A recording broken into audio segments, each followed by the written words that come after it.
Happy New Day! I hope you're doing well. This is part 2 of my 4, maybe 5 part series, critically reading and examining the LaVeyan Satanic Bible. We're going to be continuing through the Book of Air, the Book of Lucifer today. And before we get into it, I just wanted to show off this setup that I have that I'm quite pleased with. I'm going to attempt to read by candlelight.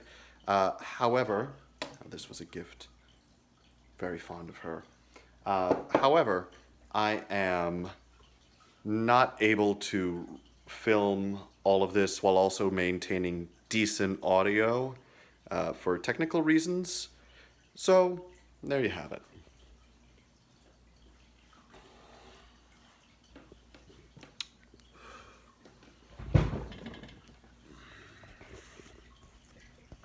And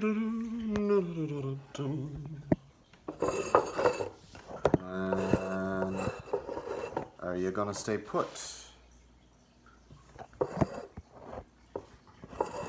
This is what it's like behind the scenes when you have no idea what you're doing. Okay. Yeah, there are a lot of ideas that I have for filming projects, but I'm just too incompetent to figure out how to do it. I don't know, maybe if I bought a camera with a tripod and learned how to use computers, but that really doesn't sound like something that would be a good time.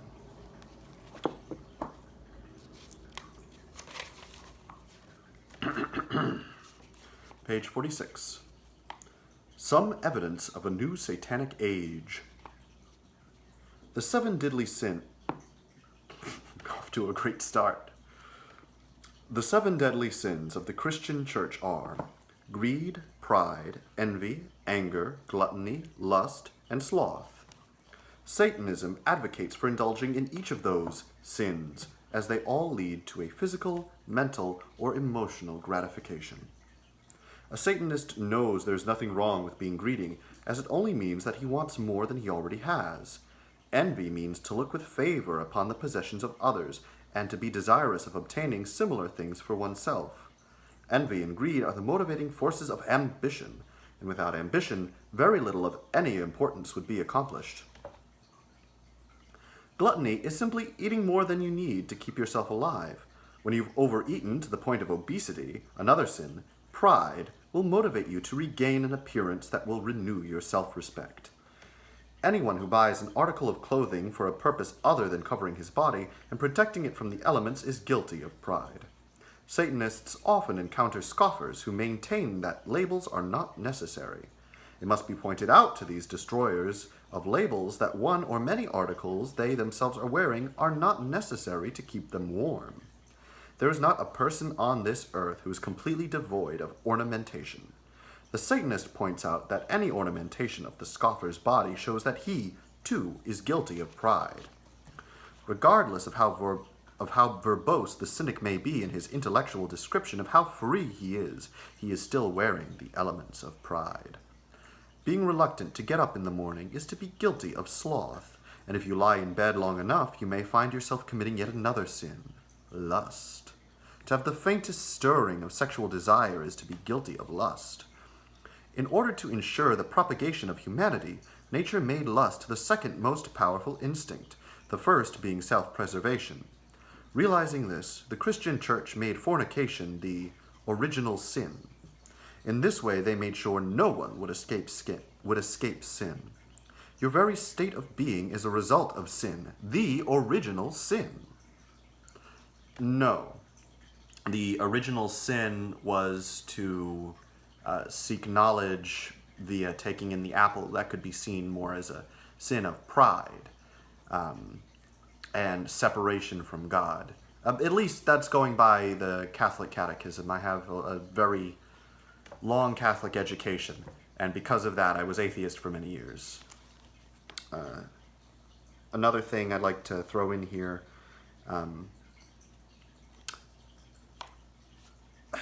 greed, wanting something and the perpetual hunt for more are important, but that comes at the cost of recognizing, of putting yourself before others.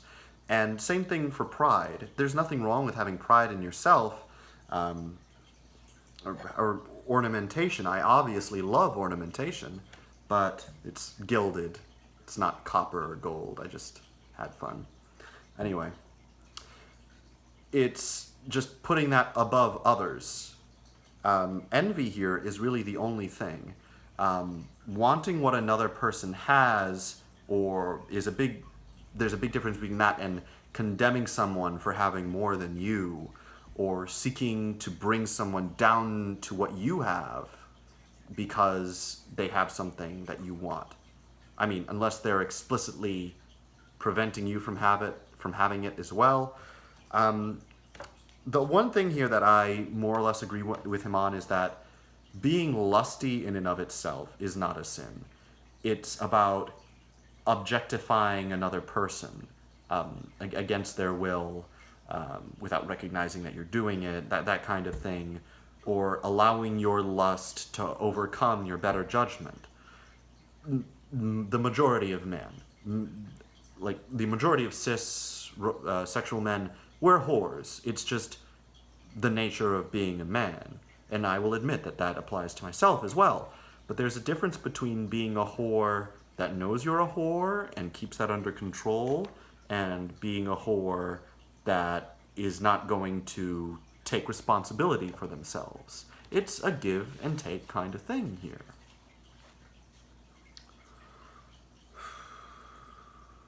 The strongest instinct in every living thing is self-preservation, which brings us to the last of the 7 deadly sins, anger. It is not our instinct for self-preservation that is aroused when somebody harms us, when we become angry enough to protect ourselves from further attack. Is it not? If I didn't read that clearly. A Satanist practices the motto, if a man smite thee on one cheek, smash him on the other. Let no wrong go unredressed. Be as a lion in the path. Be dangerous, even in defeat. Since a man's natural instincts leads him to sin, all men are sinners, and all sinners go to hell. If everyone goes to hell, then you will meet all your friends there. Heaven must be populated with some rather strange creatures if all they lived for was to go to a place where they can strum harps for eternity. Times have changed. Religious leaders no longer preach that all our natural actions are sinful. We no longer think that sex is dirty, or taking pride in ourselves is shameful, or that wanting something someone else has is vicious.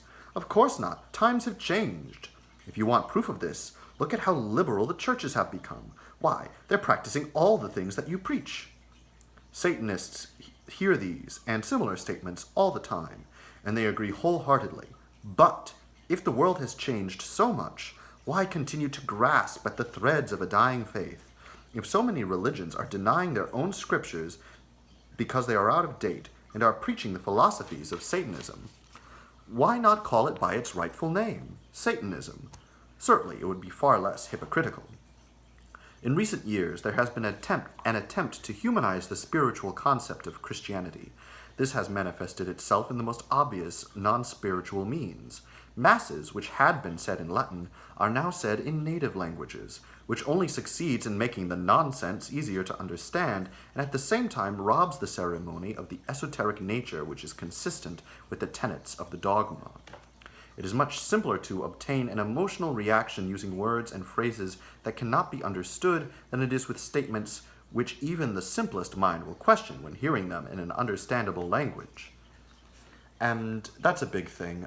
Vatican II, that's also the meeting of the church, which finally, after hundreds of years, admitted that Jewish folk are not directly responsible for the death of Christ.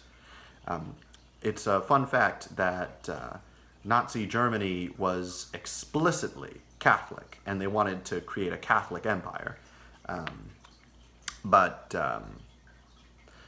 I disagree.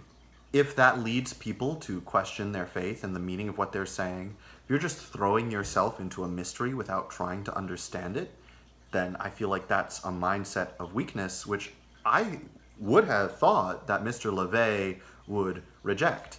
I know that part of why he calls this was part of the prologue, a religion instead of a philosophy was that he does, in the final section of this book, go a lot more into rituals. And a friend of mine showed me that there is some kind of belief in magic within this book, within this group, despite the fact that Mr. LaVeyan was a debunker of most of those kinds of beliefs during his life, and he did a lot of paranormal investigations that he found never carried any weight, spiritual weight, that is.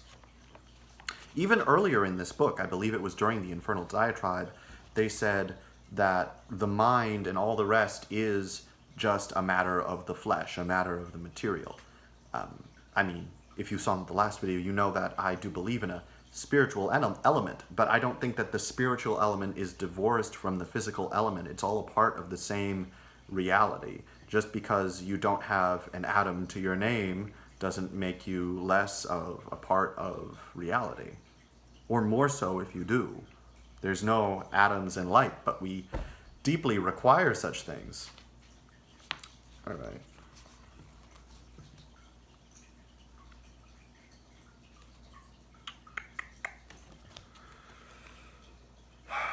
But yeah, Vatican II, generally speaking, was a step in the right direction. Although I disagree with the whole Christian conception of God in the first place. And I feel like Jesus disagrees with the Catholic conception of God if you read the Bible. A big way to have your religious views changed, and a big reason for the splintering of various faiths, was the spread of literacy and people actually reading the Bible and separating from different churches throughout time, if you want to say that the Catholic Church is the true Catholic Church or not, or what is the true church. There are hundreds and hundreds and hundreds. I feel like the Abrahamic God in general is not a trustworthy figure, at least the way that he's depicted in the book. Thankfully, I've never believed, well, no, there was a time when I did, before I read the Bible, believed in the Abrahamic God.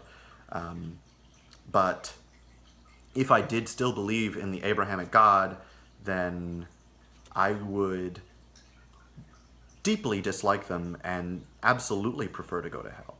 But thankfully, I believe they are fictitious. What is the thing?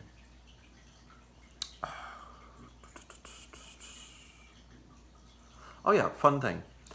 The thing about Catholicism, this is in the Catechism, children are born without sin, and children are born with any sin besides the original sin, and because of, obviously, a lot of babies die before they're really even able to come to terms with what their existence is and have fully formed brains, what a lot of people call the fourth trimester.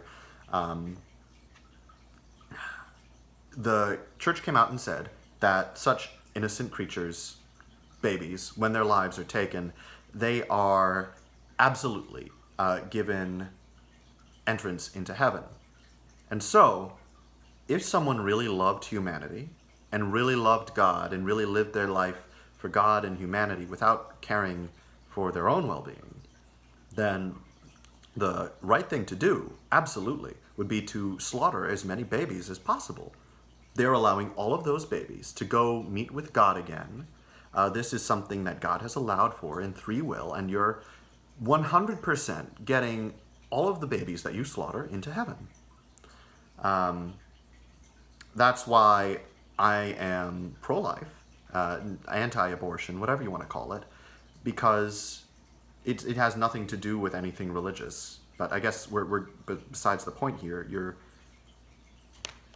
it's just the way that you can bend that kind of dogma to do some things which are really wrong if you feel, depending on how you poke, how you define your value system in the world, defining your value system based on this centuries-old collection of oral traditions that are all separated from their main events, that aren't understood mostly because they are translations of very old languages that aren't spoken today. It's not, a lot of the Bible was in Greek, and you know what? I'm not going to talk about my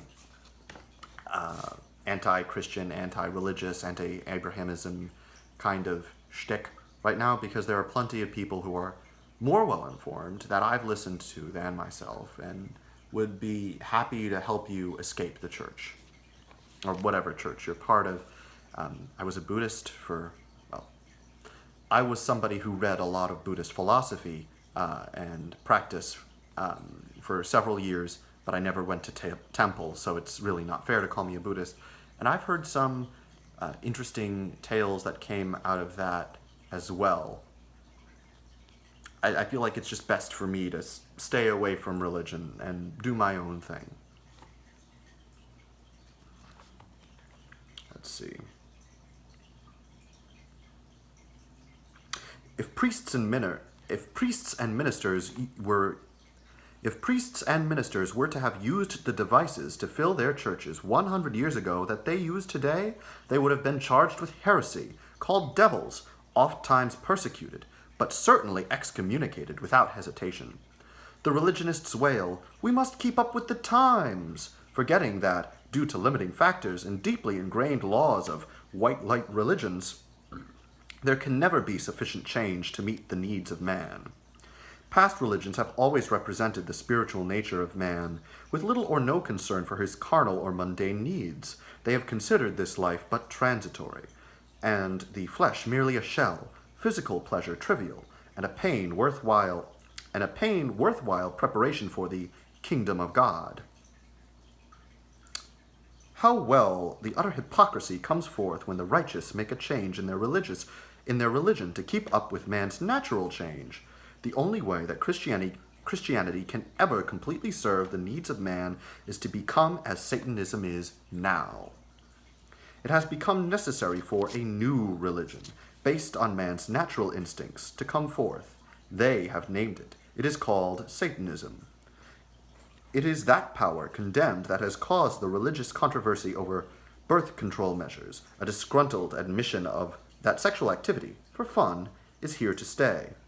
It is the devil who caused women to show their legs, to titillate men, the same kind of legs, now socially acceptable to gaze upon, which are revealed by young nuns as they walk about in their shortened habits.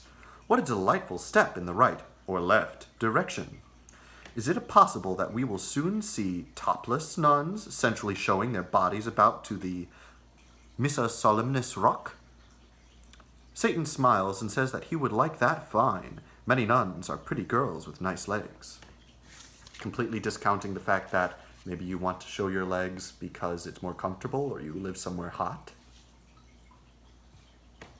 I have no idea what the Missa Solemnis Rock is. It's maybe a nun group, or maybe a different group of male nuns. Regardless, I'm going to write that down on this coupon I never planned to turn in, and fill y'all in the next video, if I remember. I mean, if I don't remember, you can always look it up yourself.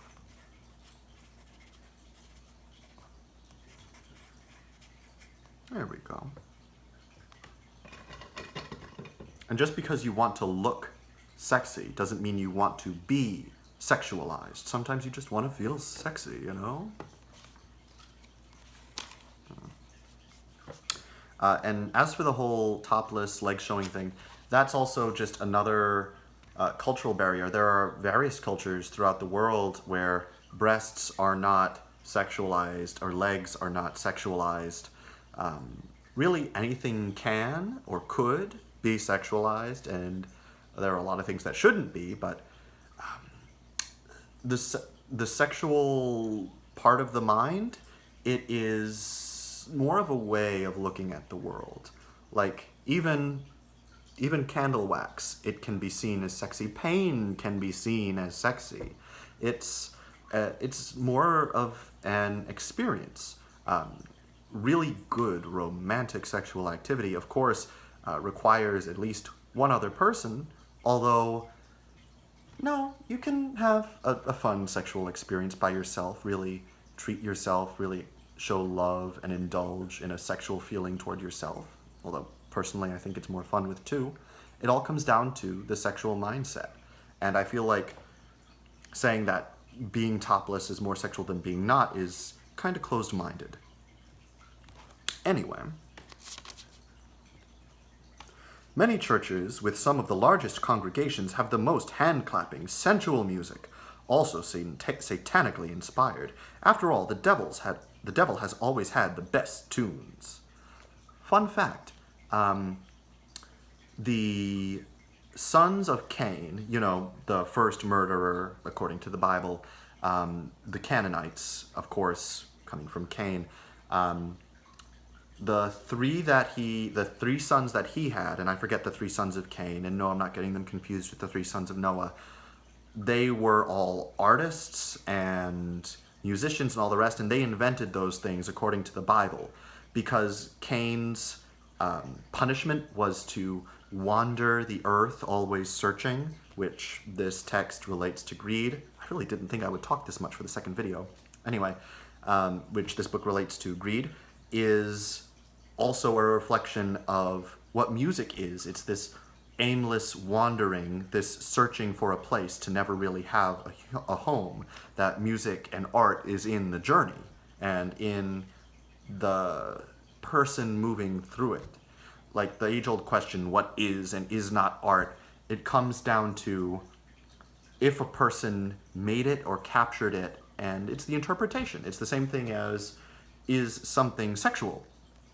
I'm sure there's a lot of content that was made to be pornographic that does not awaken anything sexual in the average person, and that doesn't mean that it wasn't invented to be porn. And same thing for art. There's a lot of art that doesn't take somebody on the emotional journey that art is designed to do, even if it was intended to be art. Anyway, church picnics, despite all of Aunt Martha's talk about the Lord's bountiful harvest, are nothing more than a good excuse for Sunday gluttony, and everyone knows that lots more than Bible reading goes on in the bushes. The fundraising adjunct to many church bazaars is commonly known as a carnival, which used to mean the celebration of the flesh. Oh, I didn't know that. Mr. LaVeyan was a carny for many years, and a musician, I should add, and that's fun. Never picked up on that. Now, a carnival is okay because the money goes to the church so that it can preach against the temptations of the devil. It is said that these things are only pagan devices and ceremonies, and that the Christians borrowed them. True, but the pagans reveled in the delights of the flesh, and were condemned by the very same people who celebrate their rituals, but call them by different names. Priests and ministers are in the front lines of peace demonstrations, and lying on railroad tracks in front of trains carrying war materials with as much dedication as their brothers of the cloth from the same seminaries who are blessing the bullets and bombs and fighting men as chaplains in the armed forces. Someone must be wrong someplace. Could it be that Satan is the one qualified to act as accuser? Certainly, they named him that. When a puppy reaches maturity, it becomes a dog. When ice melts, it is called water. When 12 months have been used up, we get a new calendar with the proper chronological name. When magic becomes scientific fact, we refer to it as medicine, astronomy, etc. Is that the right one? I always get those two confused. When one name is no longer appropriate for a given thing, it is only logical to change it to a new one, which better fits the subject. Why then do we not follow suit in the area of religion? Why continue to call a religion the same name when the tenets of that religion no longer fit the original one? Or, if the religion does preach the same things that it always has, but its followers practice nearly none of its teachings, why do they continue to call themselves by the given name, to followers of that religion? If you do not believe that what your religion teaches, why continue to support a belief which is contradictory with your feelings? You would never vote for a person or issue that you did not believe in, so why cast your ecclesiastical vote for a religion which is not consistent with your convictions? You have no right to complain about a political situation when you have voted for or supported in any way, which includes sitting back and complacently agreeing with neighbors who approve of the situation just because you are too lazy or cowardly to speak your mind.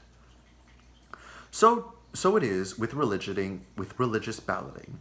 Even if you cannot be aggressively honest about your opinions because of unfavorable consequences from employers, community leaders, etc., you can, at least, be honest with yourself. In the privacy of your own home and with close friends, you must support the religion which has your best interests at heart. Satanism is based on a very sound philosophy, say the emancipated, but why call it Satanism? Why not call it something like humanism, or a name that would have the connotation? Why not call it something like humanism, or a name that would have the connotation of a witchcraft group? Something a little more esoteric, something less blatant. There is more than one reason for this. Humanism is not a religion. It is simply a way of life with no ceremony or dogma. Satanism has both ceremony and dogma. Dogma, as will be explained, is necessary. Satanism differs greatly from all other so-called white witchcraft or magical groups in the world today.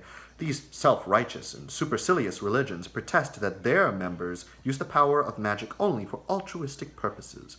Satanists look with disdain upon white witchcraft groups because they feel that altruism is sinning on the layaway plan. It is unnatural not to have the desire to gain things for yourself. Satanism represents a form of controlled selfishness. This does not mean that you never do anything for anyone else. If you do something to make someone happy for whom you care, his happiness will give you a sense of gratification. And I say you should care for everyone, including those who harm you, especially those who bring harm. But I went into that a lot in the last video. And fun thing, I'm not sure if I've mentioned this here, but I have a different definition for white and black magic than most people. In fact, because my definition is so different, I probably should not call them white and black magic. Taking advantage of the spiritual energies that are around us and manipulating them in such a way as those of us with a sufficient neurological system can. Neurological isn't the right word. Neurosystem? I forgot the term, but the movement of electricity and mostly chemicals, but a lot of electricity too throughout our body, particularly in our muscles, can perform. Doing that altruistically, or what you believe to be best, that too I would classify as black magic. This wax was forming in a very interesting way. Maybe I could have continued to let it form, but I think it reached its peak. Performing white magic for what you think is right, even if that is hurting someone or helping someone, I consider both of those things to be black magic. While using your powers as the universe directs you, whether that be hurting or helping someone, I consider to be white magic. And what do I mean, the universe directing you? I mean in accordance with the universal mind. The problem, of course, is that allowing the universal mind to direct your actions, especially magical actions which humans really aren't built to perform. Magic, most of the time, is such a weak part of life that it doesn't have much of an effect. It takes several people working together or a lot of practice and build up to actually do something impressive with magic. Not that that was impressive, I'm just being performative. That by giving yourself over to this greater power, you risk losing yourself to the greater power. And something that I do definitely agree with is that the individual mind is sacred. We were guided by the universe, by the very fact of how we live, to be individual minds. And I feel like we can there should be a give and take relationship with the universal mind between the truth of oneness and the falsehood of individuality. Because even if it's false, it's also true in a weird way.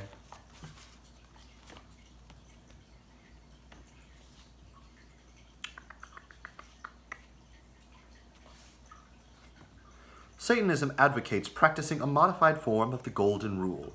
Our interpretation of the rule is, do unto others as they do unto you.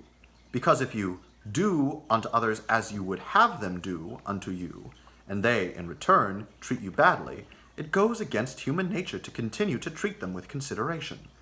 You should do unto others as they would have done, as you would have them do unto you. Should do unto others as you would have them do unto you, but if your courtesy is not returned, they should be treated with the wrath they deserve. That's funny. The LaVeyan Satanic version of that phrase is the one that was taught to me when I was younger. White witchcraft groups say that if you curse a person, it will return to you threefold, come home to roost, or in some way boomerang back to the sender. This is yet another indication of the guilt-ridden philosophy which is held by those neo-pagan, pseudo-Christian groups. White witches want to delve into witchcraft, but cannot divorce themselves from the stigma attached to it. Therefore, they call themselves white magicians, and base 75% of their philosophy on the trite and hackneyed tenets of Christianity. Anyone who pretends to be interested in magic or the occult for reasons other than gaining personal power is the worst kind of hypocrite. The Satanist respects Christianity for, at least, being consistent in its guilt-ridden philosophy, but can only feel contempt for people who attempt to appear emancipated from guilt by joining a witchcraft group, and then practice the same basic philosophy as Christianity. Why can't you want power to help other people?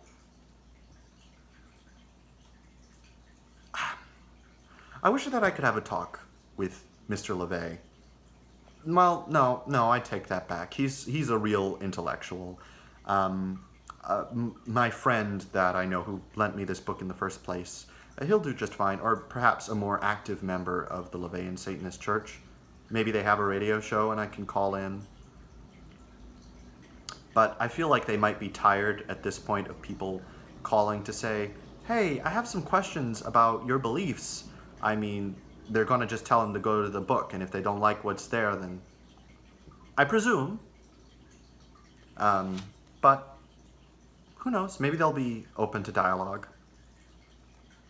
I'm not going to rule things out. That's just my assumptions going into it.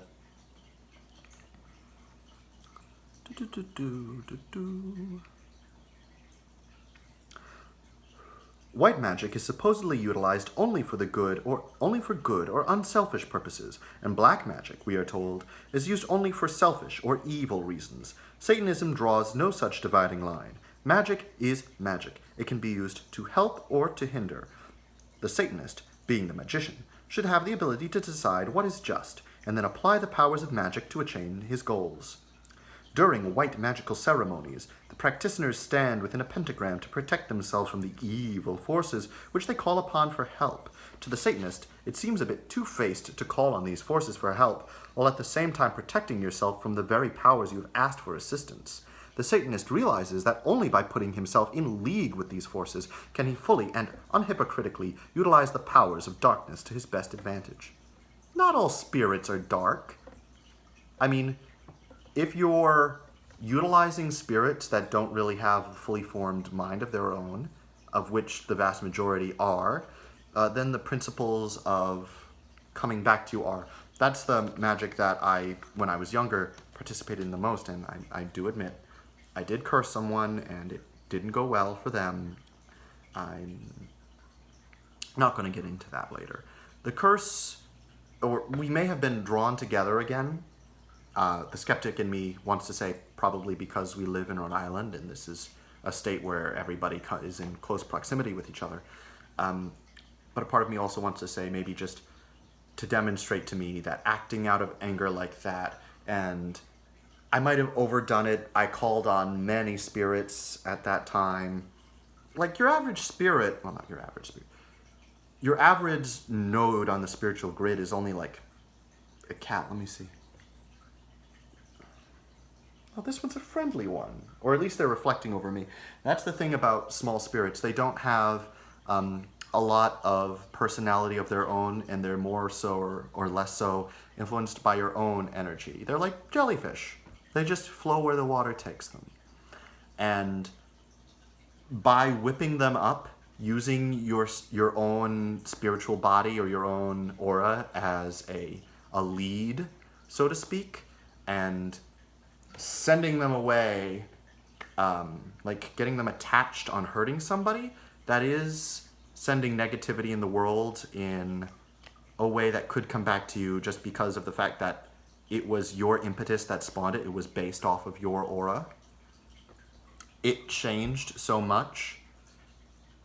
It was sad when I saw what happened to the person that I cursed. And in fact, he, by being saddened by all of the hardship that he received, which may not have even been directly the result of my curse, it might have spiraled out of control.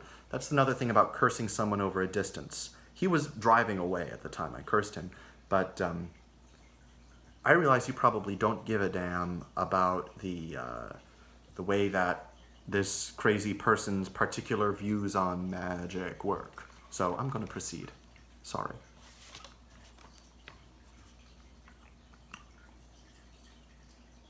Oh yeah, but just the whole thing of, yeah, you need to get in touch with the spirits. And if you actually need to call a spirit for a ritual, then it's only right to treat them with respect. You better treat them with respect or you're going to get hurt. It's pretty hard to survive without, in the physical plane, well, in the material plane without a material body, so these are beings that should not be reckoned with unless you are utterly prepared to reckon with them.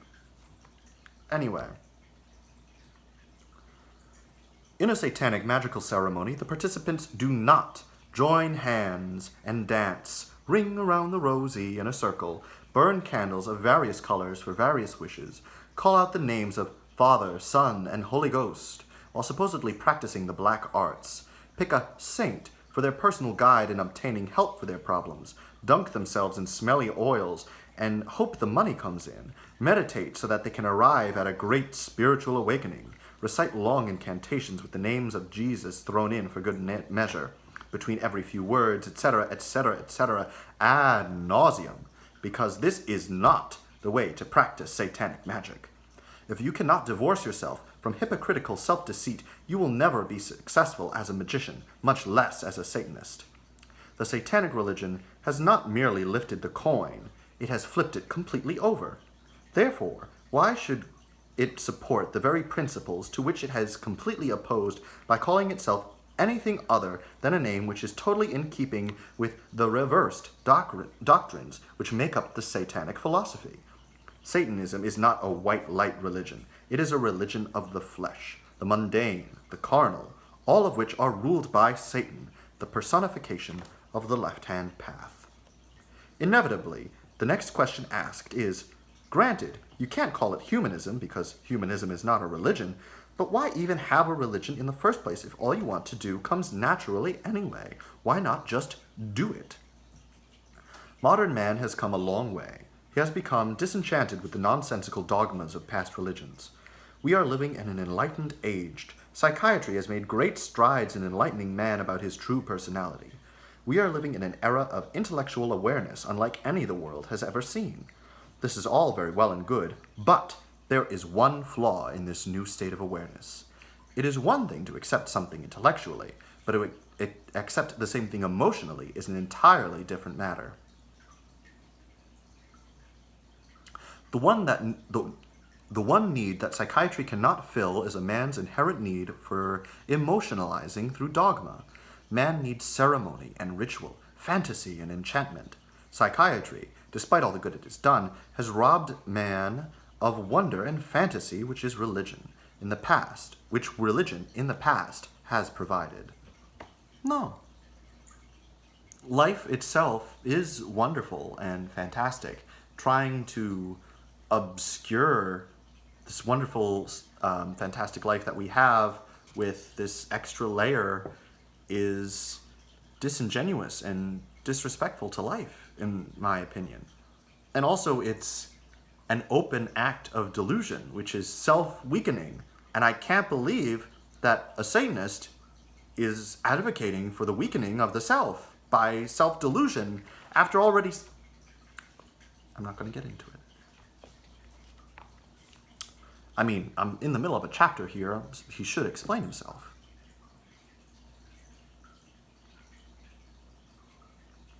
Satanism, realizing the current needs of man, fills the large gray void between religion and psychiatry.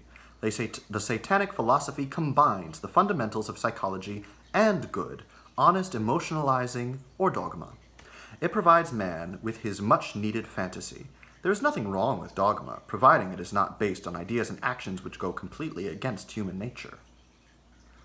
The quickest way of traveling between 2 points is in a straight line. If all the guilts that have been built up can be turned into advantages, it eliminates the need for intellectual purging of the psyche in an attempt to cleanse it from these repressions.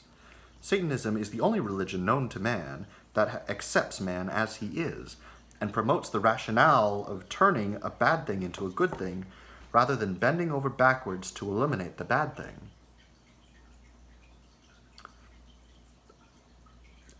That is, strictly speaking, untrue. Taoism, for example, for centuries has been trying to get man to return to being in their natural state, to be exactly who they are and nothing else, and not seek for anything beyond what they already are. But I suppose he's saying that man's inner nature is the seeking, is the samsara. And not to say that samsara is necessarily bad. There are various Eastern philosophies which this grasping, this growing, this living the way that people live isn't necessarily bad. And I believe that that's true. But that samsara is its own heaven, that we have a right to hell, in other words. No. Absolutely not. And seeing us as humans first, before seeing us as people, is, I feel, closed-minded. Yeah, we're humans, for now. But more importantly, we're people. There are various non-human people as well. I'm guessing that as someone who supports the pleasures of the flesh, this is not a plant-based diet supporting religion. But yeah, I know it has a bad rap, but I am a eugenicist, not for racial cleansing. I don't think that any race, the human race, for example, which is a misnomer because we're all the same race. I mean, we can all breed, obviously. I don't feel like there's any particular genetic line which is superior. And a big part of that is we've all been decided by nature. We have the amazing power at our disposal to go beyond what we've been born with.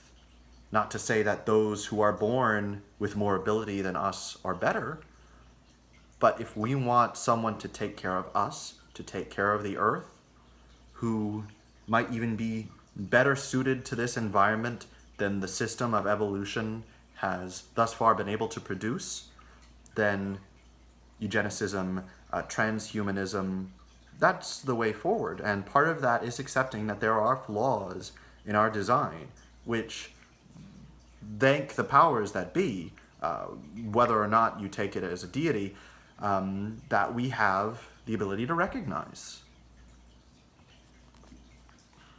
I'm getting a little bit steamy here, because he's advocating for self-delusion after condemning self-delusion, and he's advocating doing what feels natural. And I was having a conversation with someone earlier today about if you just do without what feels natural, without questioning, without trying to gain confidence in what you are doing, how can you act with moral integrity?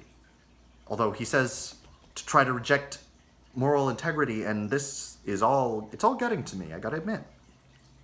But I will read through. A friend lent me this book, and I owe it to him as a friend to read through this book. I mean, at the very least, so I can claim to have a general understanding of LaVeyan Satanism.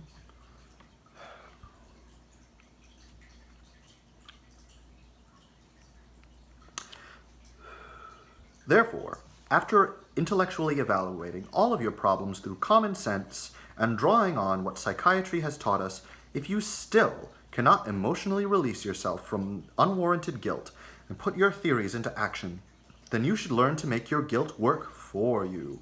You should act upon your natural instincts, and then, if you cannot perform without feeling guilty, revel in your guilt. This may sound like a contradiction in terms, but if you will think about it, guilt can often add a fillip to the senses. Adults would do well to take a lesson from children. Children often take great delight in doing something they know they are not supposed to. Yes, times have changed, but man hasn't. The basics of Satanism have always existed. The only thing that is new is the formal organization of a religion based on the universal traits of man. For centuries, magnificent structures of stone, concrete, mortar, and steel have been devoted to man's abstinence. It is high time that human beings stopped fighting themselves and devoted their time to building temples designed for man's indulgences. Even though times have changed, and always will, man remains basically the same. For 2,000 years, man has done penance for something he never should have had to feel guilty about in the first place. We are tired of denying ourselves the pleasures of life which we deserve. Today, as always, man needs to enjoy himself here and now, instead of waiting for his rewards in heaven. So why not have a religion based on indulgence? Certainly it is consistent with the nature of the beast. We are no longer supplicating weaklings trembling before an unmerciful God, who cares not whether we live or die. We are self-respecting, prideful people. We are Satanists. I can definitely say I'm not a Satanist. I have great respect for Satan as a symbol and what he stands for. And I feel like you've got a good idea of what I stand for, having listened to me for give or take 2 hours at this point.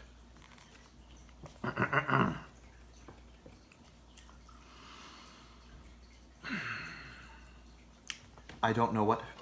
I suppose I can tell a little bit through context that Philip, spelled F-I-L-L-I-P, is some kind of comical joy, which is what children get.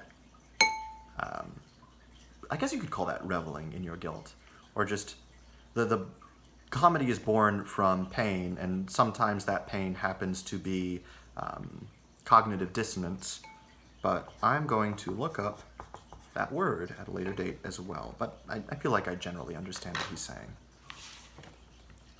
Hell, the devil, and how to sell your soul. Satan has certainly been the best friend the church has ever had, as he has kept it in business all these years. The false doctrine of hell and the devil has allowed the Protestant and Catholic churches to flourish far too long. Without a devil to point their fingers at, religionists of the right-hand path would have nothing with which to threaten their followers. Satan leads you to temptation. Satan is the prince of evil. Satan is vicious, cruel, brutal, they warn. If you give in to temptations of the devil, you will surely suffer eternal damnation and roast in hell. The semantic meaning of Satan is the adversary, or opposition, or the accuser. The very word devil comes from the Indian Devi, which means God. It's also related to diva. I'm not sure if divas are explicitly feminine. It's the opposite of the Ashura. Satan represents opposition to all religions which serve to frustrate and condemn man for his natural instincts. He has been given an evil role simply because he represents the carnal, earthly, and mundane aspects of life. Satan, the chief devil of the Western world, was originally an angel whose duty it was to report human delinquencies to God. It was not until the 14th century that he began to be depicted as an evil deity, who was a part man and part animal, with goat-like horns and hooves. Before Christianity gave him the names of Satan, Lucifer, etc., the carnal side of man's nature was governed by the god which was then called Dionysus, or Pan, depicted as a satyr or faun by the Greeks. Pan was originally the good guy and symbolized fertility and fecundity. I know a little bit about the cult of Pan, or the cult of Dionysus in Greece and Rome. There was a YouTube video from overly sarcastic productions that went into a lot of detail. That's where I'm pulling my knowledge from. And just being in the Western world, I feel like I have average to above average familiarity with Greek myths. But I had no idea.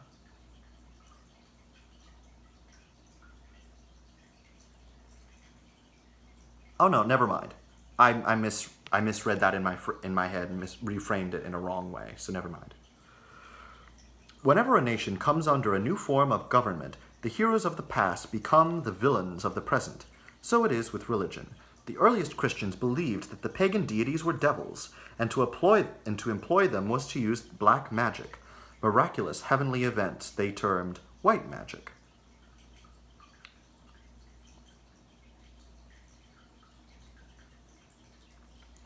This was the sole distinction between the two. The old gods did not die. They fell into hell and became devils. The bogey, goblin, or bugaboo used to frighten children is derived from the Slavonic bog, which means god, as does baga in Hindu. Many pleasures revered before the advent of Christianity were condemned by the new religion. It required little changes over to transform the horns and cloven hooves of Pan into a most convincing devil. Pan's attributes could be neatly changed into charged with punishment sins, and so the metamorphosis was complete. The association with the goat the association of the goat with the devil is found in the Christian Bible, where the holiest day of the year, the Day of Atonement, was celebrated by casting lots for 2 goats without blemish, one to be offered to the Lord and one to Azazel. The goat carrying the sins of the people was driven into the desert and became a scapegoat.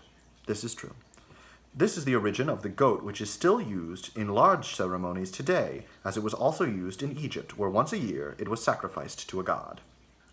The devils of mankind are many, and their origins diversified. The performance of satanic ritual does not embrace the calling forth of demons. This practice is followed only by those who are in fear of the very forces they conjure. Supposedly, demons are malevolent spirits with attributes conducive to deterioration of the people or events that they touch upon. The Greek word demon meant a guardian spirit or source of inspiration, and to be sure, later theologians invented legion upon legion of these harbingers of inspiration, all wicked. An indication of the cowardice of magicians of the right-hand path is also the practice of calling upon a particular demon, who would supposedly be a minion of the devil, to do his bidding. The assumption is that the demon, being only a flunky to the devil, is easier to control. Occult lore states that only the most formidably protected or insanely foolhardy sorcerer would try to call forth the devil himself. The Satanist does not furtively call upon these lesser devils, but brazenly invokes those people, that infernal army of long-standing outrage, the devils themselves. Theologians have catalogued some of the names of devils in their lists of demons, as might be expected, but the roster which follows contains the names only of the names most effectively used in satanic ritual. These are the names and origin of the gods and goddesses called upon, which make up a large part of the occupancy of the royal palace of hell. Satan, Hebrew, adversary, opposite, accuser, lord of fire, the inferno, and the south. Lucifer, in Roman, bringer of light, enlightenment, the air, the morning star, the east. Belial, Hebrew, without a master, baseness of the earth, independence, and the north. And Leviathan, Hebrew, the serpent out of the deeps, the sea, and the west. The infernal names. Some people believe that saying these names or just thinking about these creatures is enough to call them, but they're powerful creatures that have their own to do, and just hearing their name isn't enough. You have to deeply meditate on these creatures and then explicitly call upon them. And it would be nice to have a ritual sacrifice to offer them to actually summon them. But I'm going to read them anyway. The other infernal names: Abaddon, the Destroyer; Adramelech, a Sumerian devil; Apuk, Mayan devil; Ahriman, a Mazdian devil. Ammon, Egyptian ram-headed god of life and reproduction. Apollyon, a Greek synonym for Satan, the archfiend. Asmodeus, the Hebrew devil of sensuality and luxury, originally creature of judgment. Astaroth, Phoenician goddess of lasciviousness. Ugh. Equivalent of the Babylonian Ishtar. Oh, I didn't know that. I'm actually going as Ishtar or Inanna for Halloween this year. There's this fun myth about how she goes into the underworld with 8 holy raiments to see one of her demigod fallen brothers, and every step she goes, they take another thing off of her. Partially because I really like the idea of trying to copy out a costume from an ancient text. And they say it's the 7 holy treasures, but I guess the Babylonians had trouble counting to 7 because there are like 14 different things that she wears depending on what translation you use.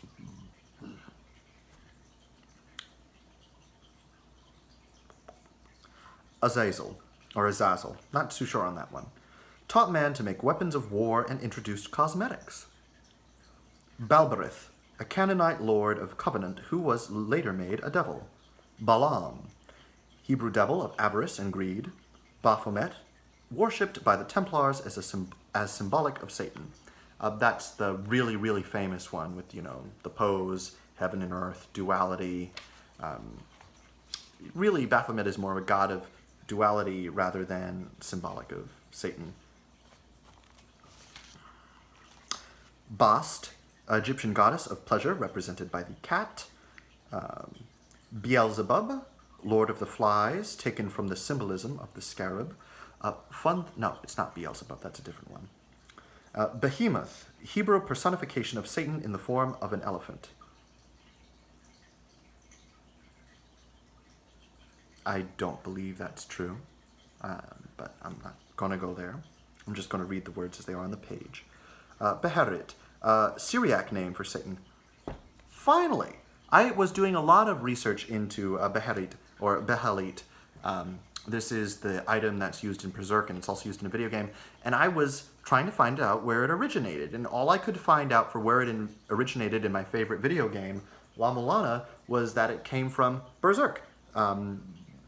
I hope that this is famous for many years to come, but sadly, unfinished manga that was a comic book that is expertly well done, pen drawings, shading, and this about questioning fate and mankind and what it means to struggle against fate. It's a beautiful story, even if it was never finished.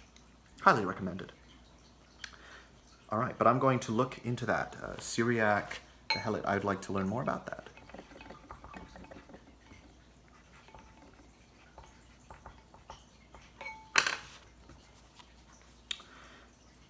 Baal, or I guess it would be Bile, a Celtic god of hell.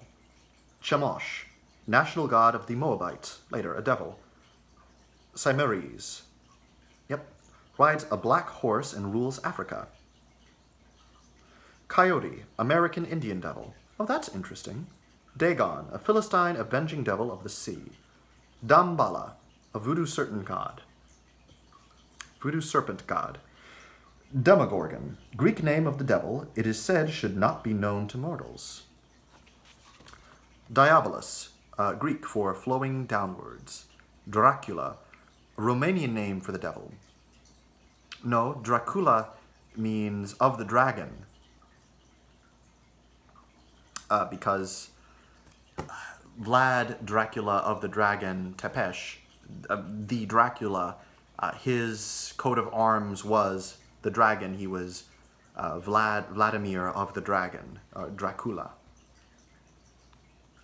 Or was that his son? He might have been Draco, and then his son would be Dracula. Because I know that it was the son that was... I don't know, I'm not going to get into it. But regardless, no, that's not a Romanian name for the devil. Euronymous, the Greek prince of death.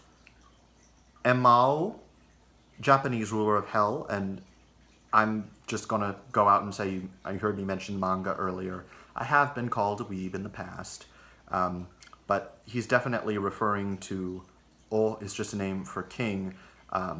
He's referring to King Enma, one of the 12 different judges of hell.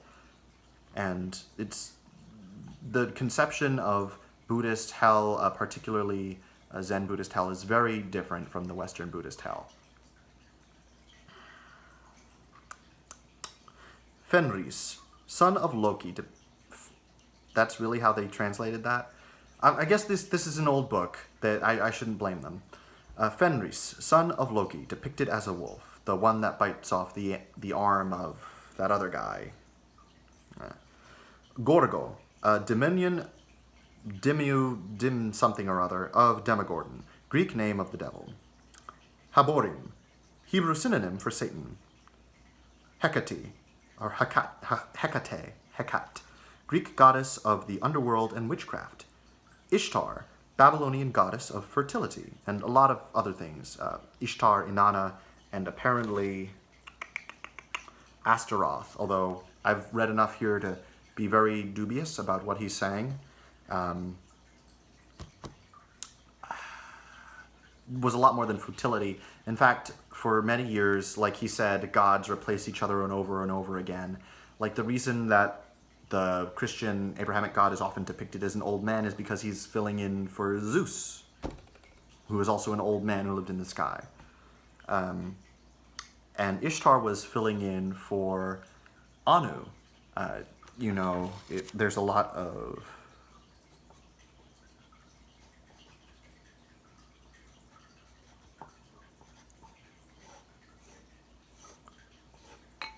There, I might have drawn this incorrectly, but the symbol of Anu, the Anunnaki, it's very popular for conspiracy theories and the Illuminati to connect that to Anu and everything else.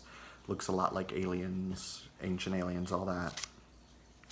Yeah, but Ishtar is the same mythology, and she was at one point the head of that whole thing instead of Anu. Kali, daughter of Shiva, high priestess of Thugis.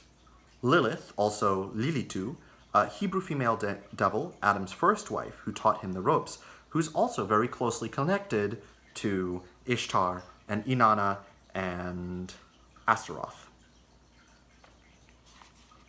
Loki, a Teutonic devil. I'm writing that down. Never heard of the Teutonites a lot. They need to toot their own horn some more. Here's the thing, learning about these different histories and cultures, even if you don't take it seriously, it's a lot of fun. Mammon, Aramaic god of wealth and profit. Mania, Etruscan goddess of hell. Mantus, Etruscan goddess of hell. Marduk, god of the city of Babylon. No, he was the chief god of the whole dang pantheon. Mastema, Hebrew synonym for Satan. Melektos, Yazidi devil. Mephistopheles, he who shuns the light. QV, Faust, I'm not sure what QV mean. And Dominion of, that's what DIM stands for Gorgon. I will double check that later. I'm writing a lot more down in this video. And QV.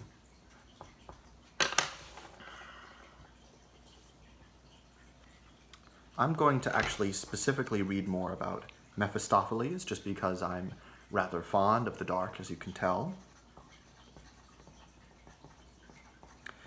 He might be a lesser devil in a lot of the reading, but I can't believe I forgot his name.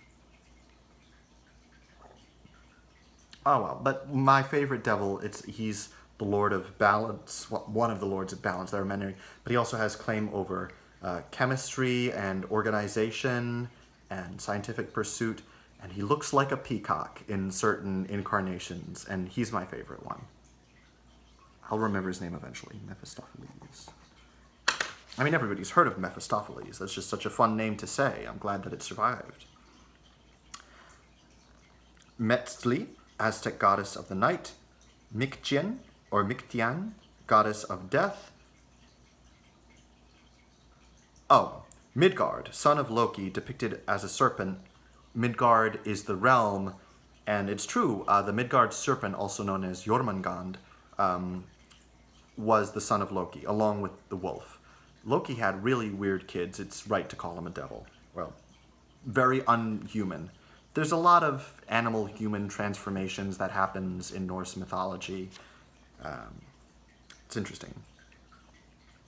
But he's calling the serpent Midgard, but no, he's the serpent of Midgard. That's like calling me Rhode Island, because I live in Rhode Island.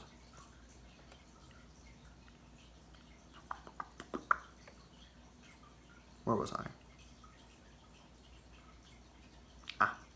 Milcom, an Ammonite devil. Moloch, Phoenician and Canaanite devil. Mormo, Greek, king of the ghouls, consort of Hecate, or Hecate. Naama, Hebrew female devil of seduction. Nergal, Babylonian god of Hades. Nihasa, American Indian devil. Nija, or Nia, Polish god of the underworld. Yama o Yama, Japanese name for Satan. No, it's... whatever. Pan, Greek god of lust, later relegated to devildom. Pluto, Greek god of the underworld, also known as Hades. Proserpine, or Proserpine, a Greek queen of the underworld. It's Greek, so it would be Proserpine. Puka, let me see, it's Anavin, so Anavin Puka. Welsh name for Satan, Puka. It's Welsh, that's Puka. We usually say it with, we spell that name with a U a lot in the West, but the transforming devil, Puka. Apparently, it could also be pronounced as Fuka, in the same way as the Norse land of Anavin, which is what I was going through in my head. That's also a name that uses W as a vowel in an interesting way. Rimmon, Syrian devil worshipped at Damascus. Sabazius, a Phrygian origin, identified with Dionysus, snake worship. Satan, Enochian equivalent of Satan. Samael, venom of God. Samnu, Central Asian devil. Sedit, American Indian devil. Sekhmet, Indian goddess of vengeance. Set, Indian devil, Egyptian devil, excuse me. Shaitan, Arabic name for Satan. Shiva, the destroyer. They called Shiva a devil? This book is highly culturally insensitive. All right then. And a lot of these names that I don't immediately recognize, I can only assume that he's misrepresenting from their original cultures anyway. Oh, Lord. Oh, dear. Anyway. Supe, the Inca god of the underworld. Ta'anmo, the Chinese counterpart to the devil, covetousness and desire. Tekort, or Chort, the Russian name for Satan, black god. Tezcatlipoca, the Aztec god of hell. The obsidian leopard, no. Tammuz, a Sumerian god who was later relegated to devildom. Thoth, Egyptian god of magic. You may be thinking that it is Thoth, like a lot of New Age groups say, but no, it is pronounced Thoth. Tunurida, Scandinavian female devil. Typhon, Greek personification of Satan. And Yaotzin, Aztec god of hell. And Yen Lo Wang, Chinese ruler of hell.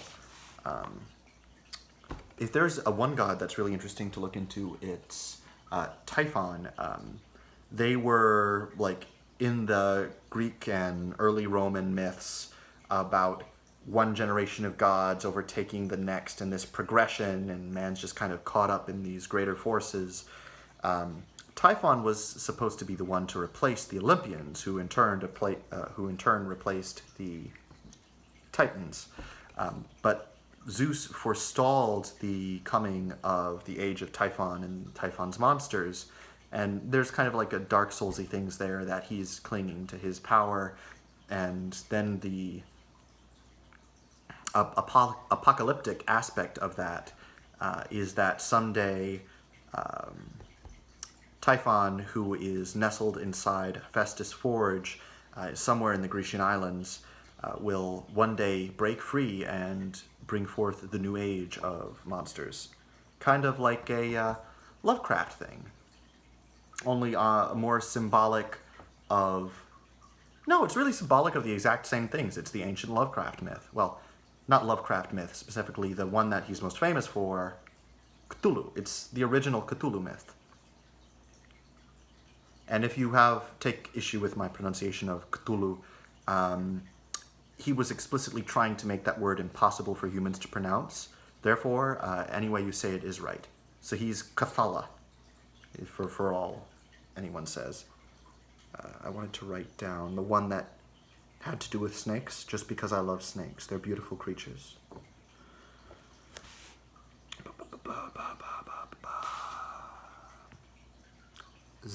Sabazios.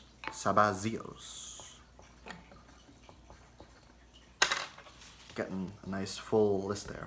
And that's the full list of devils. The devils of past religions have always, at least in part, had animal characteristics, evidence of man's constant need to deny that he too is an animal, for to do so would serve a mighty blow to his impoverished ego. Funny thing, Babylonian worship of Inanna and Anu, and I feel like this took place in several other Mesopotamian religions as well. You'll notice that their pyramids, I forget the name of it, they're like more square, but they're still pyramids. They're in these special places that are coordinated by the sky. Every conspiracy theorist can tell you that. But the actual purpose for why there's this big open flat part on top is because, just to disprove what this book has said, a normal ritual was for these specially appointed prostitutes and the male priests. The female prostitute priests also themselves were priestesses, but they would get busy on top of these, I want to remember that word. I can't remember that word right now. Square pyramids, until I can remember the word. They would get busy on top of these square pyramids because they were putting on a pornographic show for Anu, or whatever goddess or god happened to be the chief one at the time. It was a male god. Yeah, it was definitely a male god, because they saw it as a way to summon rain, because the earth, being the feminine thing, would then sprout life, because the rain is the seed, the male seed of the sky god. And there are various examples cross-culturally across all of humanity of how, there are various religions that recognize that sexuality is an important part of life and human nature. In fact, there are cultures in Polynesia that sexuality is such an important magical force for them that pregnant women or women undergoing menstruation, they have a special part of the area set up for them to go to, where only women are allowed to go in. It's run by female priestesses, and the walls and doors and everything else are made of giant woman penises, giant phalluses all over the place, because that's the only way that crazy feminine energy can be contained if they're completely surrounded. I guess masculine energy is seen as less strong compared to those wild forces, or at least more reliable. One of the oldest, and this is really interesting because it's practice that spread throughout almost all of humanity in ancient times. I believe it was very late in the Neolithic era or sometime in the middle of the Bronze era, but when humanity could really be considered equal of the other animals on this planet, though we were gaining ground fast as an invasive species. Anyway, all throughout the world, we had idols of fertility goddesses, pregnant women that were designed to be like uber proportions out of control, sexy, crazy. Maybe these were goddesses. Most people think that they were. Maybe they were ancient pornography, but probably they were goddesses because they were stored amongst grains and all the rest. But to say that this is the first religion that acknowledges the carnal aspect of human existence is completely false. And I feel like someone who studied enough to know all of these names and, according to the opening, traveled the world and all the rest, would have a better understanding of their place in human cultural development. However, this was the 1960s, and I'm not done with the book yet.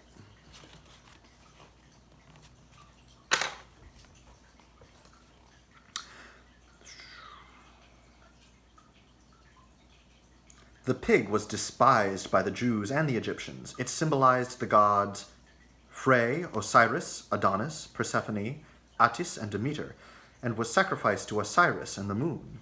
But in time, it became degraded into a devil. The Phoenicians worshipped a fly god, Baal, from which comes the devil, Beelzebub. Both Baal and Beelzebub are identified to the dung beetle, or scarabaeus of the Egyptians, which appeared to resurrect itself, much as the mythical bird, the phoenix, rose from its own ashes. The ancient Jews believed, through their contact with the Persians, that the two great forces in the world were the Ahura Mazda, the god of fire, light, life, and goodness, and the Ahriman, the serpent, the god of darkness, destruction, death, and evil. These and countless other examples not only depict man's devils as animals, but also show his need to sacrifice the original animal gods and to demote them to his devils. At the time of the Reformation, in the 16th century, the alchemist Dr. Johann Faustus discovered a method of summoning a demon, Mephistopheles, from hell and making a pact with him. He signed a contract in blood to turn his soul over to Mephistopheles in return for feeling the youth and at once became young. When the time came for Faustus to die, he retired to his room and was blown to bits as though his laboratory had exploded. This story is a protest of the times, the 16th century, against science, chemistry, and magic. To become a Satanist, it is unnecessary to sell your soul to the devil or make a pact with Satan. This threat was devised by Christianity to terrorize people so that they would not stray from the fold. With scolding fingers and trembling voices, they taught their followers that if they gave in to the temptations of Satan and lived their lives according to their natural predilections, they would have to pay for their sinful pleasures by giving their souls to Satan and suffering in hell for all eternity. People were led to believe that a pure soul was a passport to everlasting life. Pious prophets have taught man to fear Satan. But what of terms like God-fearing? And if God is so merciful, why do people have to fear him? Are we to believe that there is nowhere we can turn to escape fear? If you have to fear God, why not be Satan-fearing? At least have the fun that being God-fearing denies you. Without such wholesale fear, religionists would have nothing with which to wield power over their followers. The Teutonic goddess of the dead and daughter of Loki, named Hel, so Teutonic is another Norse tribe, all right, a pagan god of torture and punishment. Another El was added when the books of the Old Testament were formulated.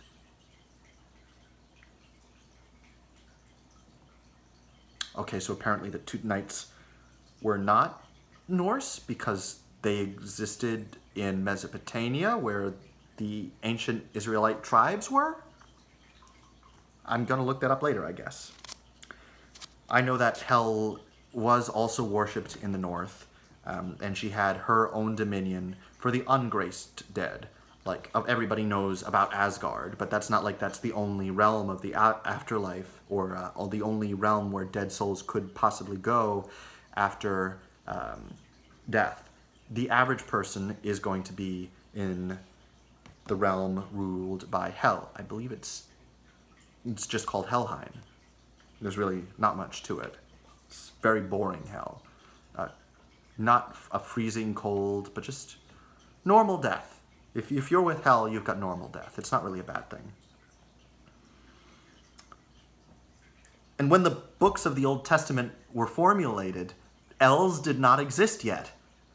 Language has evolved in various ways, including the letters themselves.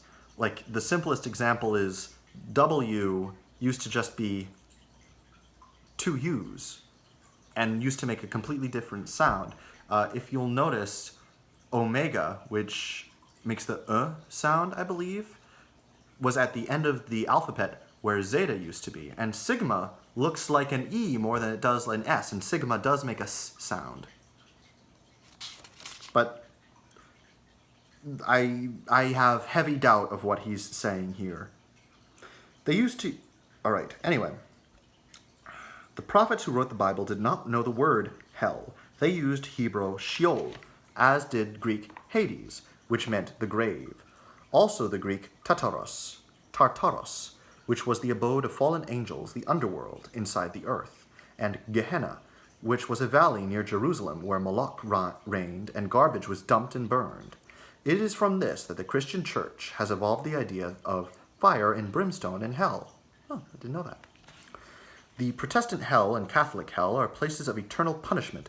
However, the Catholics also believe that there is a purgatory, where all souls go for a time, and a limbo, where unbaptized souls go. The Buddhist hell is divided into 8 sections, the first 7 of which can be expiated. The ecclesiastical description of hell is that of a horrible place of fire and torment. In Dante's Inferno, and in northern climes, it was thought to be an icy cold region, a giant refrigerator.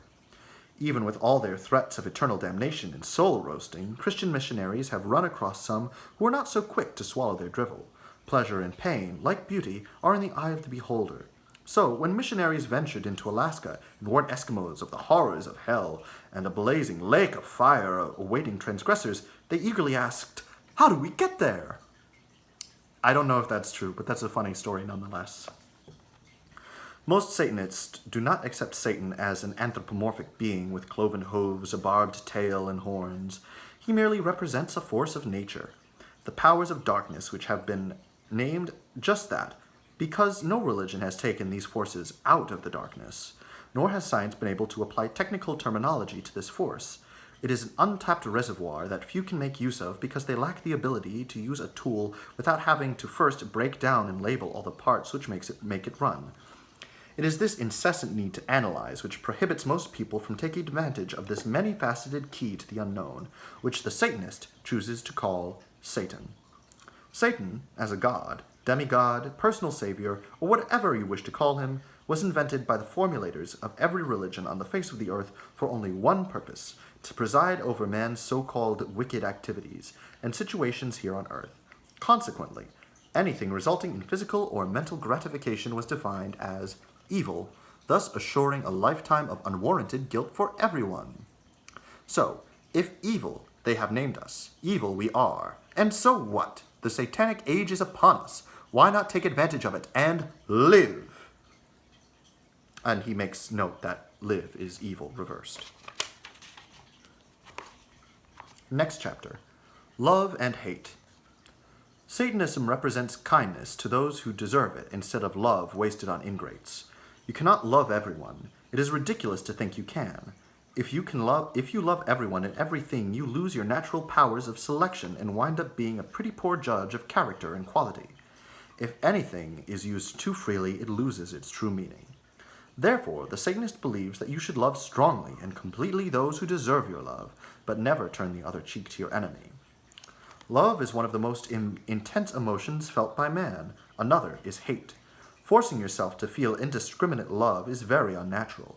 If you try to love everyone, you only lessen your feelings for those who deserve your love. Repressed hatred can lead to many physical and emotional ailments. By learning to release your hatred towards those who deserve it, you cleanse yourself of these malignant emotions and need not take your pent-up hatred out on your loved ones. There has never been a great love movement in the history of the world that hasn't wound up killing countless numbers of people. We must assume to prove how much they love them. Every hypocrite who ever walked the earth has had pockets bulging with love. Every pharisaical religionist claims to love his enemies, even though when wronged he consoles himself by thinking, God will punish them, instead of admitting to themselves that they are capable of hating their foes and treating them in the manner they deserve. They say, "There, but for the grace of God go I," and pray for them. Why should we humiliate and lower ourselves by drawing such inaccurate comparisons? Satanism has been thought of as being synonymous with cruelty and brutality. This is so only because people are afraid to face the truth. And the truth is that human beings are not all benign or all loving. Just because the Satanist admits that he is capable of both love and hate, he is considered hateful. On the contrary, because he is able to give vent to his hatred through ritualized expression, he is far more capable of love, the deepest kind of love. By honestly recognizing and admitting to both the hate and love he feels, there is no confusing one emotion with the other. Without being able to experience one of these emotions, you cannot fully experience the other. Hatred is an expression of love. You hate something because it goes against something you love. There's no just hate for no reason. If you investigate your hate deep enough, you'll see it always stems from something crossing some kind of boundary against some ideal that you have respect for. And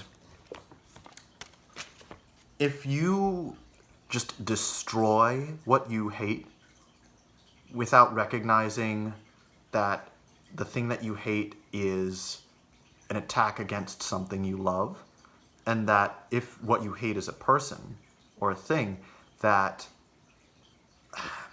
that person or thing has the capability to have it too, what makes each of us really an individual? It's window dressing. It's all window dressing. We are all one. And I just deeply disagree with this mentality. And there will be hatred. There will be people that you have a grudge against. But there's more to it than just denying that and going in a closet somewhere and living repressed. That's obviously unhealthy. And he's right to reject that. But that's not the only path forward. And he's right that having universal love will trivialize love for the individual, because in order to have universal love for all men, that means the complete rejection of the individual. And that's why you need to have balance. You need to have self-dissolution and self-actualization. To say that his path of only self-actualization is correct is denying the deeper truth. What about all of the failures? What about the people who can't find love?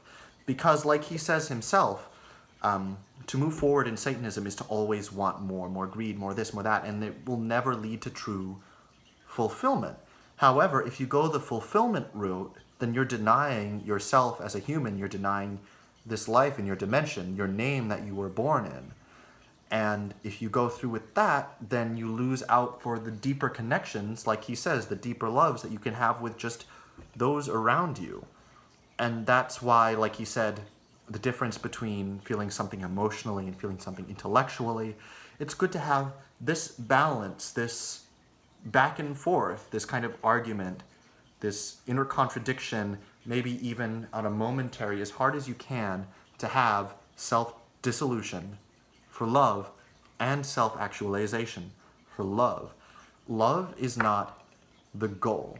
Love is, for lack of a better phrase at the moment, a means to an end. And I got into this in the prior video, because this is all about the self. It's all about how you recognize the self, whether the self is the void, all life, or you and yours. Although you and yours is nothing, it's still important. And even though the void is everything, it's not relevant to you, so to speak, except in the case that you are it. And that's why both are important. And denying one or denying the other is not going to lead to a happy life. We need the constant growth. We need the greed. We always need to never really be satisfied. We need the antagonist. We need the accuser. We need Satan in our lives. He is important.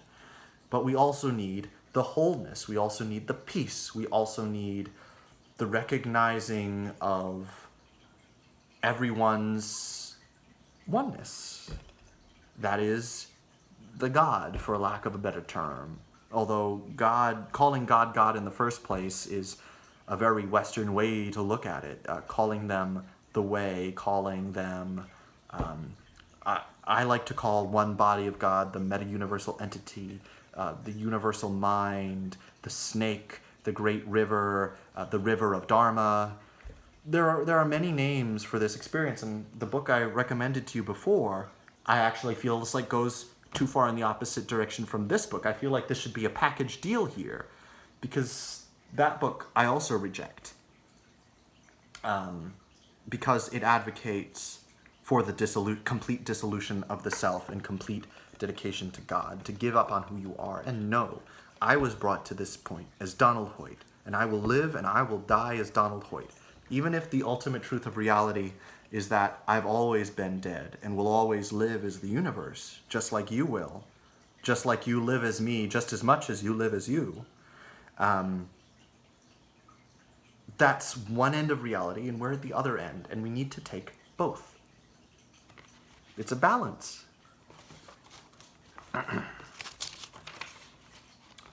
Satanic sex.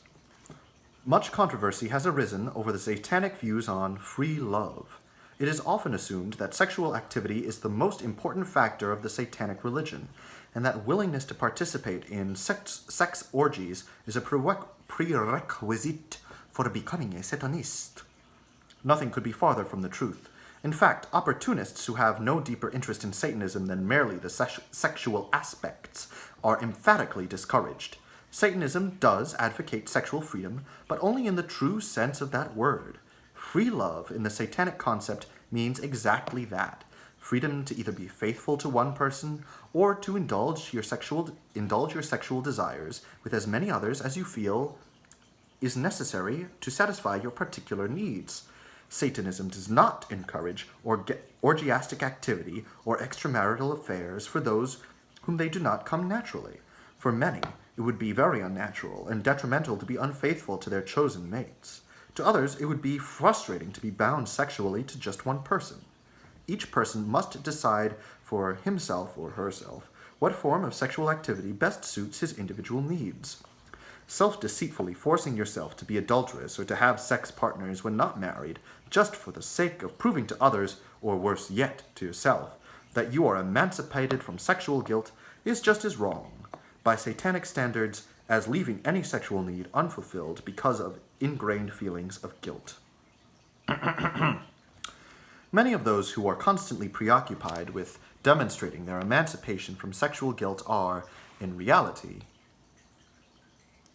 held in even greater sexual bondage than those who simply accept sexual activity as a natural part of life and don't make a big to-do over their sexual freedom.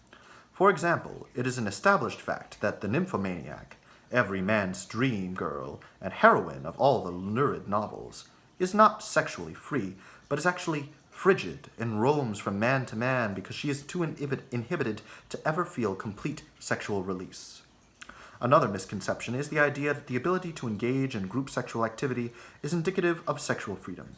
All contemporary free sex groups have one thing in common: discouragement of fetishistic or deviant activity. Well, it depends on what group you sign up for, of course. Not that I've ever participated in, but I've read. It doesn't seem like something that I'm interested in. I'm far more interested in the romantic aspects of sexuality than carnal thing, and the whole... Well, I'm not going to get into what I'm personally into. It's irrelevant here.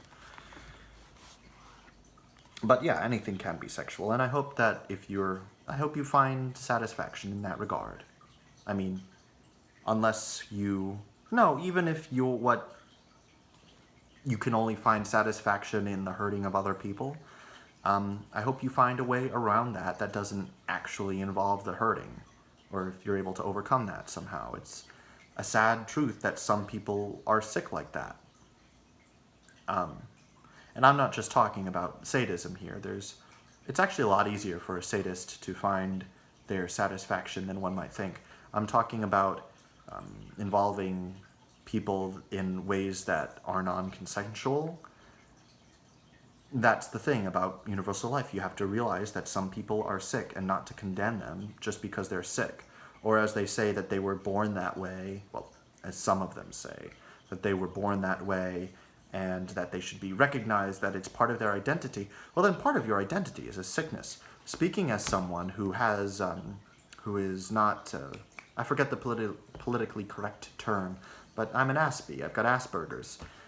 I'm not going to say that having Asperger's makes me better or that it's not something that I need to live with, in the same way that having depression isn't something that makes you sick, or having anger issues or anything else.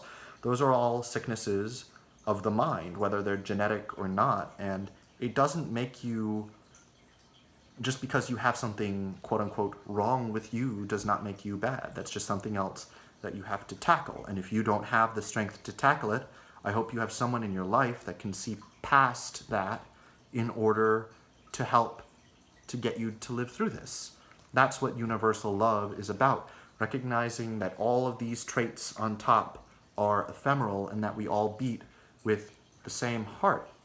Another reason for my fixation with skulls, aside from the promise of release for that no matter how bad it gets, it's always going to be to end in death in one way or another, that no matter how bad it is that this situation will end, this too will pass, as well as a memento mori.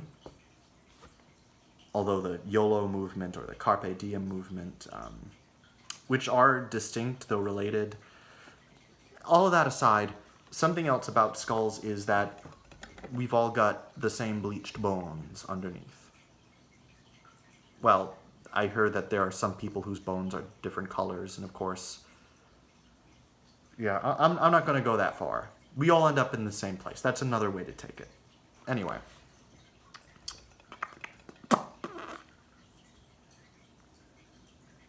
Actually, the most forced examples of non-fetishistic sexual activity thinly disguised as freedom have a common format.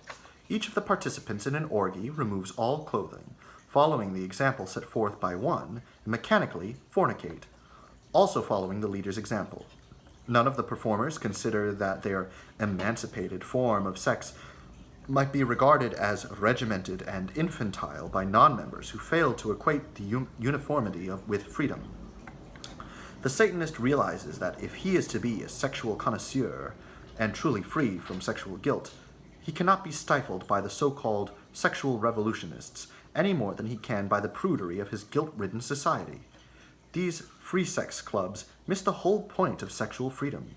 Unless sexual activity can be expressed on an individual basis, which includes personal fetishes, there is absolutely no purpose in belonging to a sexual freedom organization. Satanism condones any type of sexual activity which properly satisfies your individual desires, be it heterosexual, homosexual, bisexual, or even asexual if you choose. Well, not that that's a choice, but regardless. Satanism also sanctions any fetish or deviation which will enhance your sex life, so long as it involves no one who does not wish to be involved. Yeah, that's fair. The prevalence of deviant and or fetishistic behavior in our society would stagger the imagination of the sexually naive. There are more sexual variants than the unenlightened individual can perceive. Transvestism, sadism, masochism, urolagnia, exhibitionism, to name only a few of the more predominant. I'm going to look up urolagnia, although I'm guessing it has to do with urine, but just curious. I mean, they mention transvestism as a fetish here, and I suppose trans folk can be fetishized, but this was a book written in the 1960s. What are you gonna do? Urolagnia. There we go.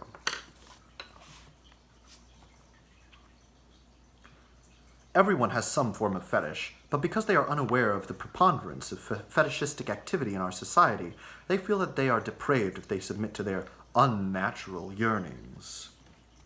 There is a note here. Fetishism is not only practiced by human beings, but by animals as well. The fetish is an integral ingredient in the sex lives of animals. The sexual odor, for example, is necessary for one animal to become sexually aroused by another. Laboratory tests have shown that when an animal is scientifically deodorized, it loses sexual attractiveness to the other animals. The stimulation provided by sexual odor is also enjoyed by man, although he will often deny it.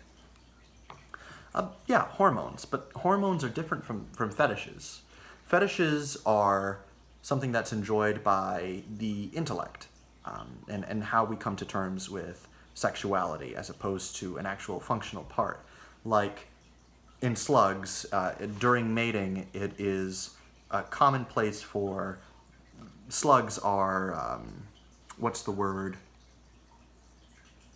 Well, now I can only think of the word transvestism, but that's not it. Hermaphrodites, and hermaphroditic. I'm not sure if that's politically correct, but whatever. You can tell that I mean no harm to anyone. Regardless, and part of how it is determined who plays the male and who plays the female, because despite being hermaphroditic, like nearly every plant that I've ever heard of, if not every plant, they have a barb that they fire off into another, like an actual...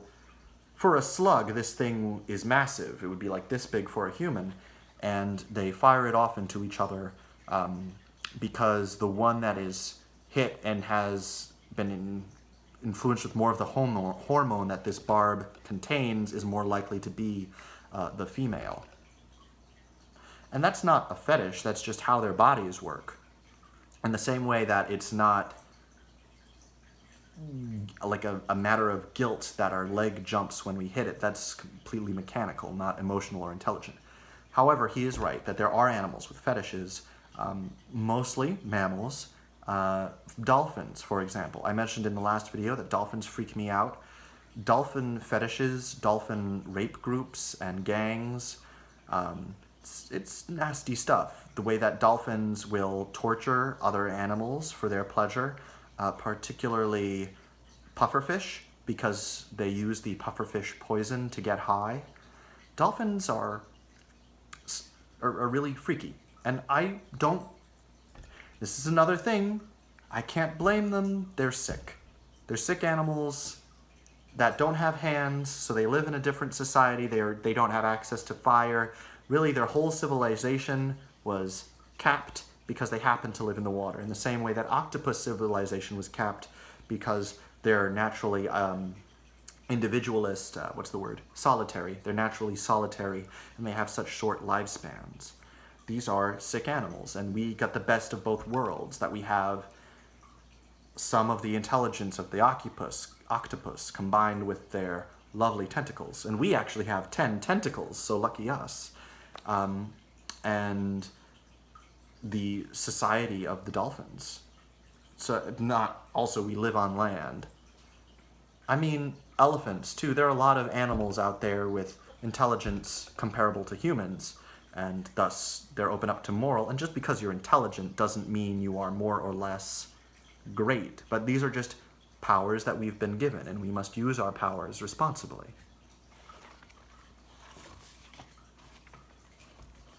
But yeah, fetishes do exist in animals, even if you did not give a good example.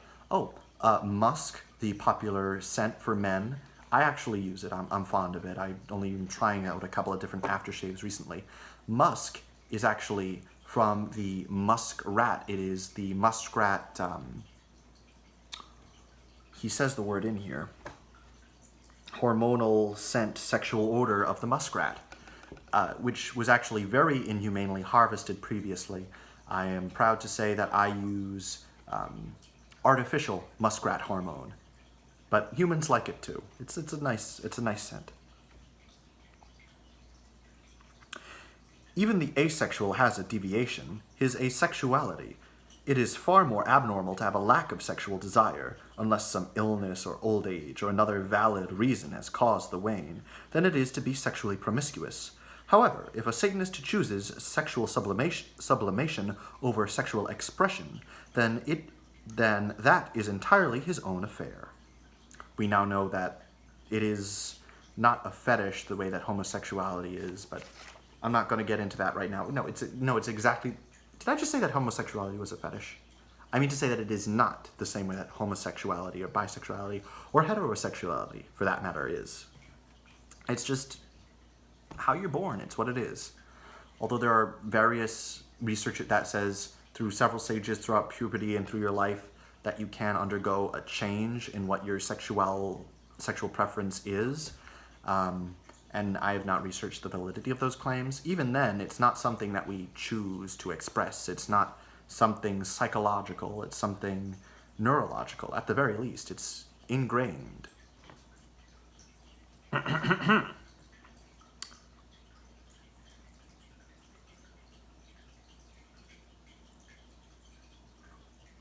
Asexuals are invariably sexually sublimated by their jobs or hobbies. 1960s. All the energy and driving interest which would normally be devoted to sexual activity is channeled into other pastimes or into their own chosen occupations. If a person favors other interests over sexual activity, it is his right, and no one is justified in condemning him for it. However, the person should at least recognize the fact that this is a sexual sublimation. No, it isn't. It just obviously isn't. You can do things that aren't sexual, and you can pursue something passionately and not have it be a sexual passion, obviously. Because of lack of opportunity for expression, many secret sexual desires never progress beyond the fantasy stage. Lack of release often leads to compulsion, and therefore, a great number of people devise undetectable methods of giving vent to their urges. Just because the most fetishistic activity is not outwardly apparent, the sexually unsophisticated should not delude himself into thinking it does not exist. To cite examples of the ingenious techniques used, the male transvestite will indulge in his fetish by wearing feminine undergarments while going about his daily activities. Or the masochistic woman might wear a rubber girdle several sizes too small, so she may derive sexual pleasure from her fetishistic discomfort throughout the day, with none the wiser. These illustrations are far tamer and more prevalent examples than others which could have been given. Satanism encourages any form of sexual expression you may desire, so long as it hurts no one else. This statement must be qualified to avoid misinterpretation. By not hurting another, this does not include the unintentional hurt felt by those who might not agree with your views on sex because of their anxieties regarding sexual morality. Naturally, you should avoid offending others who mean a great deal to you, such as prudish friends and relatives. However, if you earnestly endeavor to escape hurting them, and despite your efforts they accidentally find out, you cannot be held responsible, and therefore should feel no guilt as a result of either your sexual convictions or their being hurt because of those convictions. If you are in constant fear of offending by the prudish by your attitude towards sex, then there is no sense in trying to emancipate yourself from sexual guilt. However, no purpose is served by flaunting your permissiveness. The other exception to the rule regards dealings with masochists. A masochist derives pleasure from being hurt, so denying the masochist his pleasure through pain hurts him just as much as actual physical pain hurts the non-masochist. The story of the truly cruel sadist illustrates this point. The masochist says to the sadist, "Beat me," to which the merciless sadist replies, "No." If a person wants to be hurt and enjoys suffering, then there is no reason not to indulge him in his want. The term sadist in popular usage describes one who obtains pleasure from indiscriminate brutality. Actually, though, a true sadist is selective. He carefully chooses from the vast reserve of appropriate victims and takes great delight in giving those who thrive on misery the fulfillment of their desires. The well-adjusted sadist is Epicurean in selecting those on whom his energies be well spent. If a person is healthy enough to admit that he is a masochist and enjoys being enslaved and whipped, the real sadist is glad to oblige. Aside from foregoing exceptions, the Satanist would not intentionally hurt others by violating their sexual rights. If you attempt to impose your sexual desires upon others who do not welcome your advances, you are infringing upon their sexual freedom. Therefore, Satanism does not advocate rape, child molestation, sexual defilement of animals, or any other form of sexual activity which entails the participation of those who are unwilling or whose innocence or naivete would allow them to be intimidated or misguided into doing something against their wishes. If all parties involved are mature adults who willingly take full responsibility for their actions and voluntarily engage in a given form of sexual expression, even if it is generally considered taboo, then there is no reason for them to repress their sexual inclinations. If you are aware of all of the implications, advantages, and disadvantages, and there are certain actions, and your actions will hurt no one who does not wish or deserve to be hurt, you have no cause to suppress your sexual preferences. Just as no two people are exactly the same in their choice of diet or have the same capacity for the consumption of food, sexual tastes and appetites vary from person to person. No person or society has the right to set limitations on the sexual standards. I gotta be honest here, I've been crouching down this whole time. Ooh, it's not good for the back. There we go. I just didn't want to seem imposing over the camera, but I hope you understand.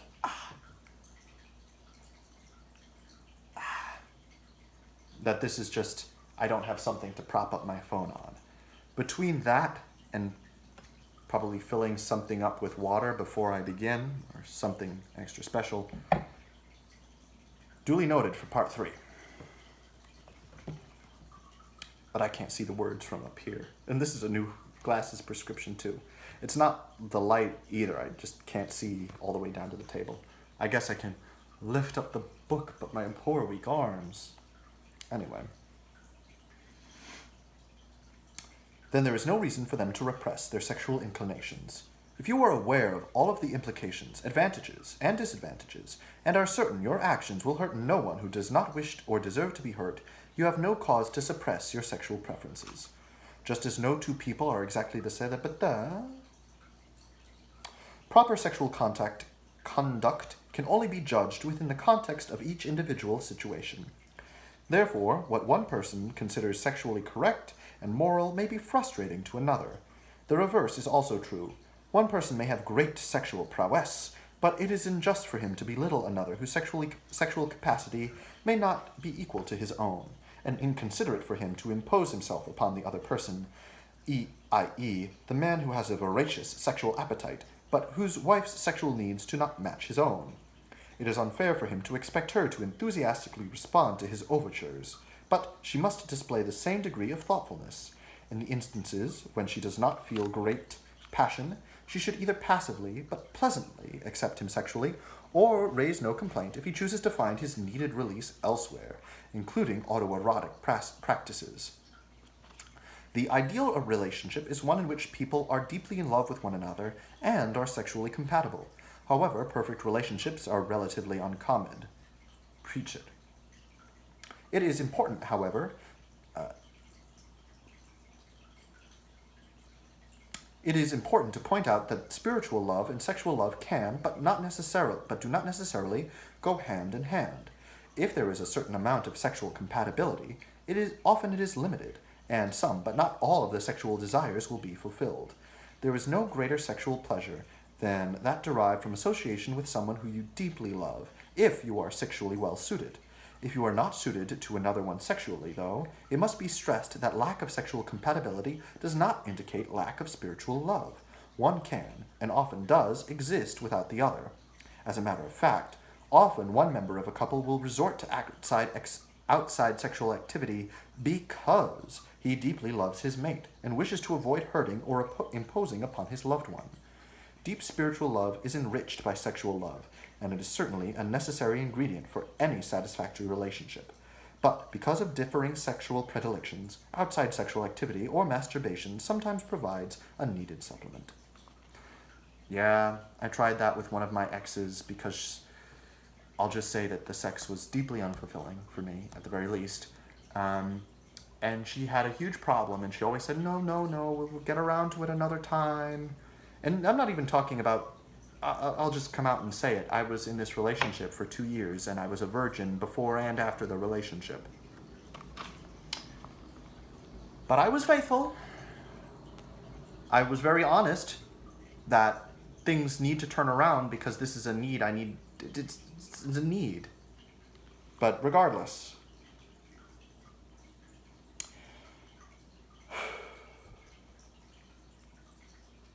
masturbation, considered a sexual taboo by many people, creates a guilt problem not easily dealt with.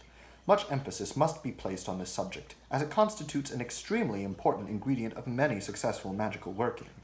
Ever since the Judeo-Christian Bible described the sin of Onan, man has considered the seriousness and consequences of the solitary vice. Even though modern sexologists, I love that phrase, I'm using that from now on. Even though modern sexologists have explained the sin of onan is simply coitus interruptus, the damage has been done through centuries of theological misinterpretation. I should probably explain, for those not familiar with the Bible, he's someone who is supposed, because it was the law at that time for when somebody dies, their brother is to marry their brother's widow.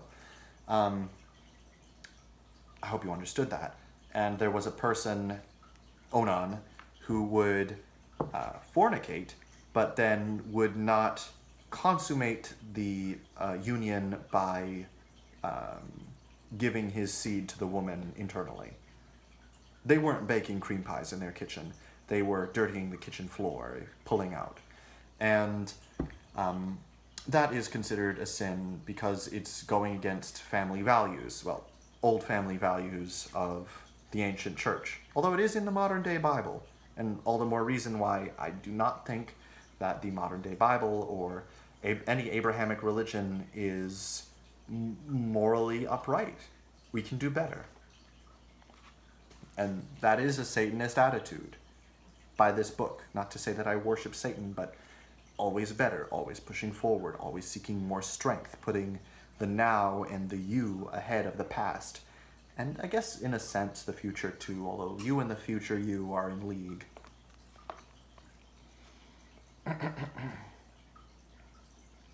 Aside from actual sex crimes, masturbation is one of the most frowned upon sexual acts. During the last century, innumerable texts were written describing the horrific consequences of masturbation. Practically all physical or mental illnesses were attributed to the evils of masturbation.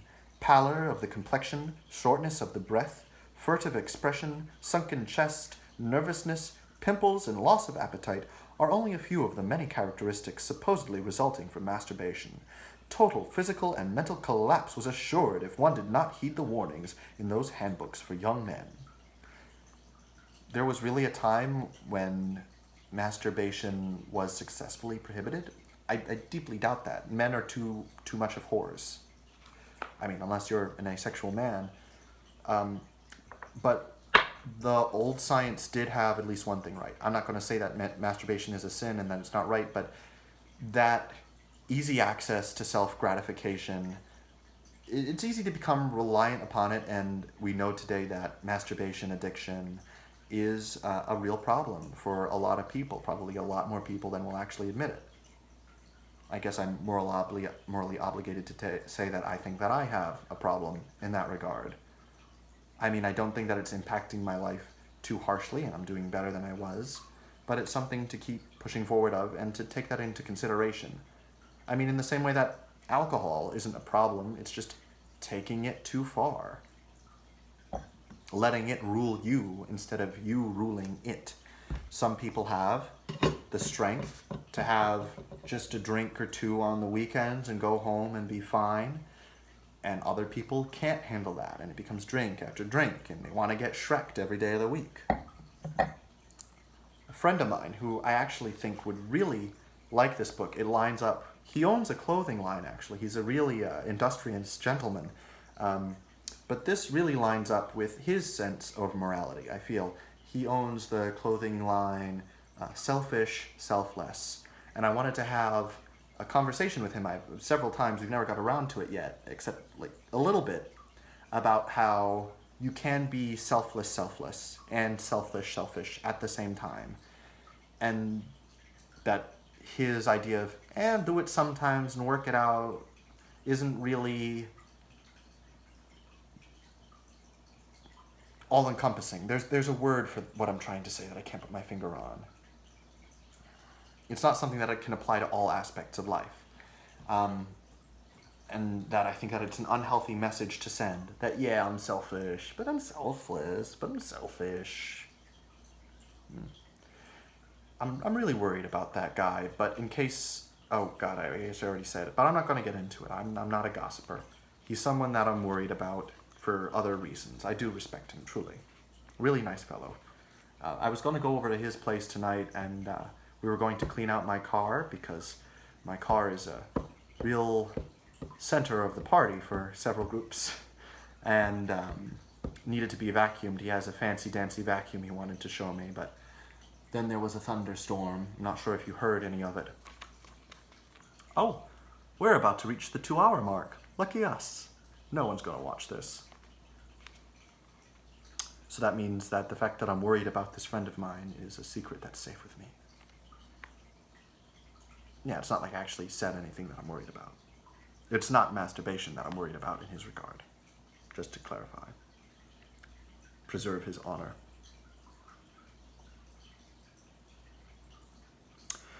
The lurid descriptions in such texts would be almost humorous were it not for the unhappy fact that even though contemporary sexologists, doctors, writers, etc. have done much to remove the stigma of masturbation, the deep-seated guilts induced by the nonsense in those sexual primers have only been partially erased.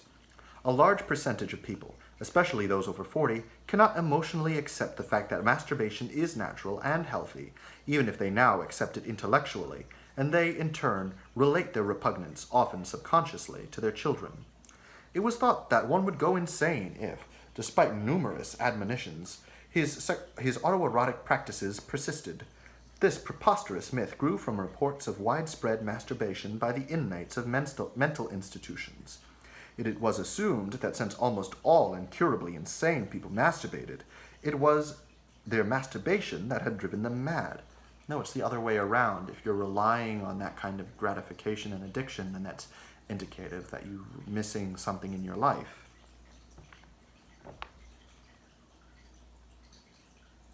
No one ever stopped to consider that the lack of sexual partners of the opposite sex and the freedom from inhibition, which is a characteristic of extreme insanity, were the real reasons for the masturbatory practices of the insane.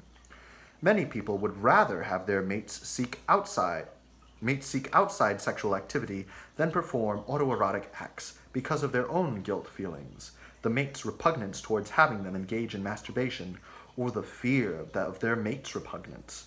Although, in a surprising number of cases, a vicarious thrill is obtained from the knowledge that the mate is having sexual experiences with outsiders, although this is seldom admitted. If stimulation is provided by envisioning one's mate sexually engaged with others, this should be brought out into the open, where both parties may gain from such activities. However, if the prohibition of masturbation is only due to guilt feelings on the part of one or both parties, they should make every attempt to erase those guilts, or utilize them. Many relationships might be saved from destruction if the people involved did not feel guilt about performing the natural act of masturbation. Masturbation is regarded as evil because it produces pleasure derived from intentionally fondling a forbidden area of the body by one's own hand. The guilt feelings accompanying most sexual acts can be assuaged by the religiously acceptable contention that your sensual delights are necessary to produce offspring, even though you cautiously watch the calendar for the safe days. You cannot, however, placate yourself with this rationale while engaging in masturbatory practices. No matter what you've been told about the Immaculate Conception, even if blind faith allows you to swallow this absurdity, you know full well that if you are able to produce a child, there must be sexual contact with a person of the opposite sex. If you feel guilty for committing the original sin, you certainly will feel even deeper guilt for performing a sex act only for self-gratification, with no intention of creating children. The Satanist fully realizes why religionists declare masturbation to be sinful. Like all other acts, people will do it, no matter how severely reprimanded. Causing guilt is an important facet of their malicious scheme to obligate people to atone for their sins by paying the mortgages on temples of abstinence. I feel like by burning the 5 candles on my candelabrum, as well as my one scented candle, which I'm actually not fond of as much as this one, it's kind of got this soapy smell that reminds me of time that I spent in my cousin's place as a child. I think that I'm running out of oxygen or something. Maybe it's just because I've been talking for over 2 hours. So I'm going to go ahead and switch to electric lighting now. Maybe open a window. Could be the smoke that's starting to bother me. There we go. can still keep it relatively dim. Keep the mood. As an experienced whore, I know a thing or two about keeping the mood. Come on. Oh, that one's kind of dug in on itself. There we go. I do have this thing that I can use to put out the candles. I just think it's cooler to touch the fire. There we go.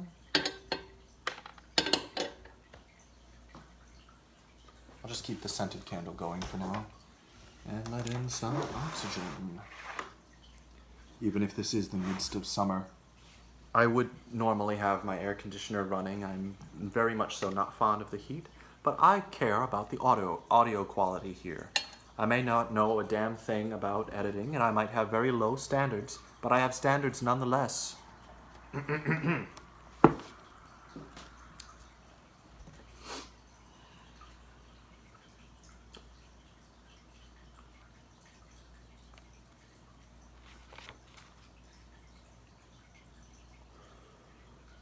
The Satanist fully realizes why religionists declare masturbation to be sinful.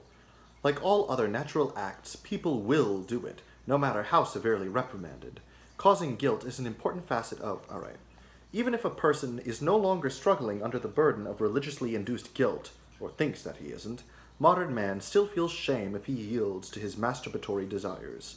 A man may feel robbed of his masculinity if he satisfies himself autoerotically rather than engaging in the competitive game of woman chasing. A woman may satisfy herself sexually, but yearns for the ego gratification that comes from the sport of seduction.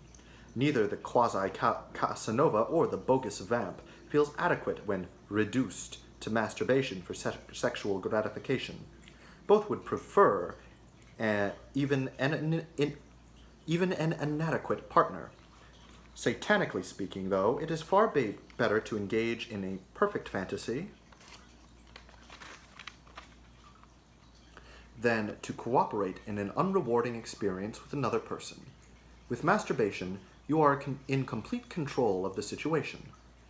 To illustrate the undebatable fact that masturbation is an entirely normal and healthy practice, it is performed by all members of the animal kingdom. Some members of the animal kingdom. Human children will also follow their instinctive masturbatory desires, unless they have been scolded for it by their indignant parents, who were undoubtedly berated for it by their parents, and so on down the retrocedent line. It is unfortunate, but true, that the sexual guilt of parents will immutably be passed on to their children.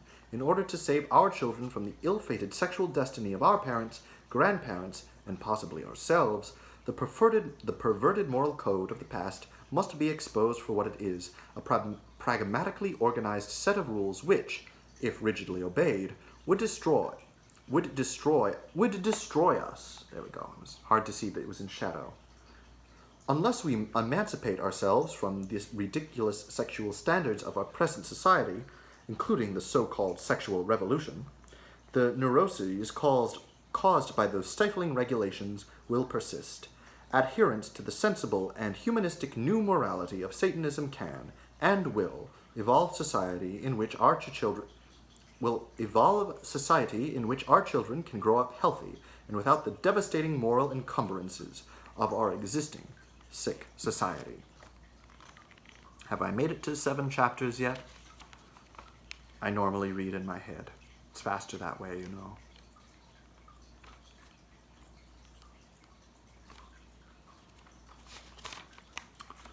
Alright, I stopped at God, you may save me, be yourself. 1, 2, 3, 4, 5, 6, 7.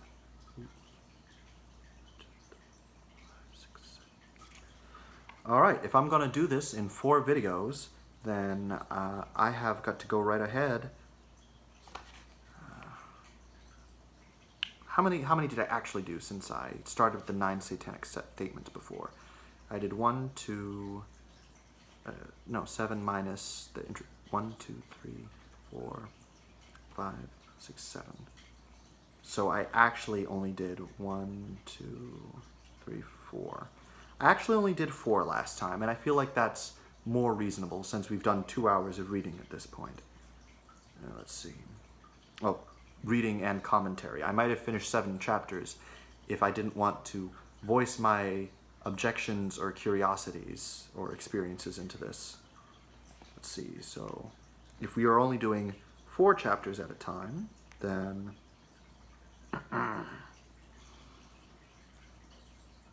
1, 2, 3, 4. Then I've done exactly 4 chapters, and this feels like a natural stopping point for me. Next chapter will be Not All Vampires Suck Blood, and I hope that you have a wonderful evening.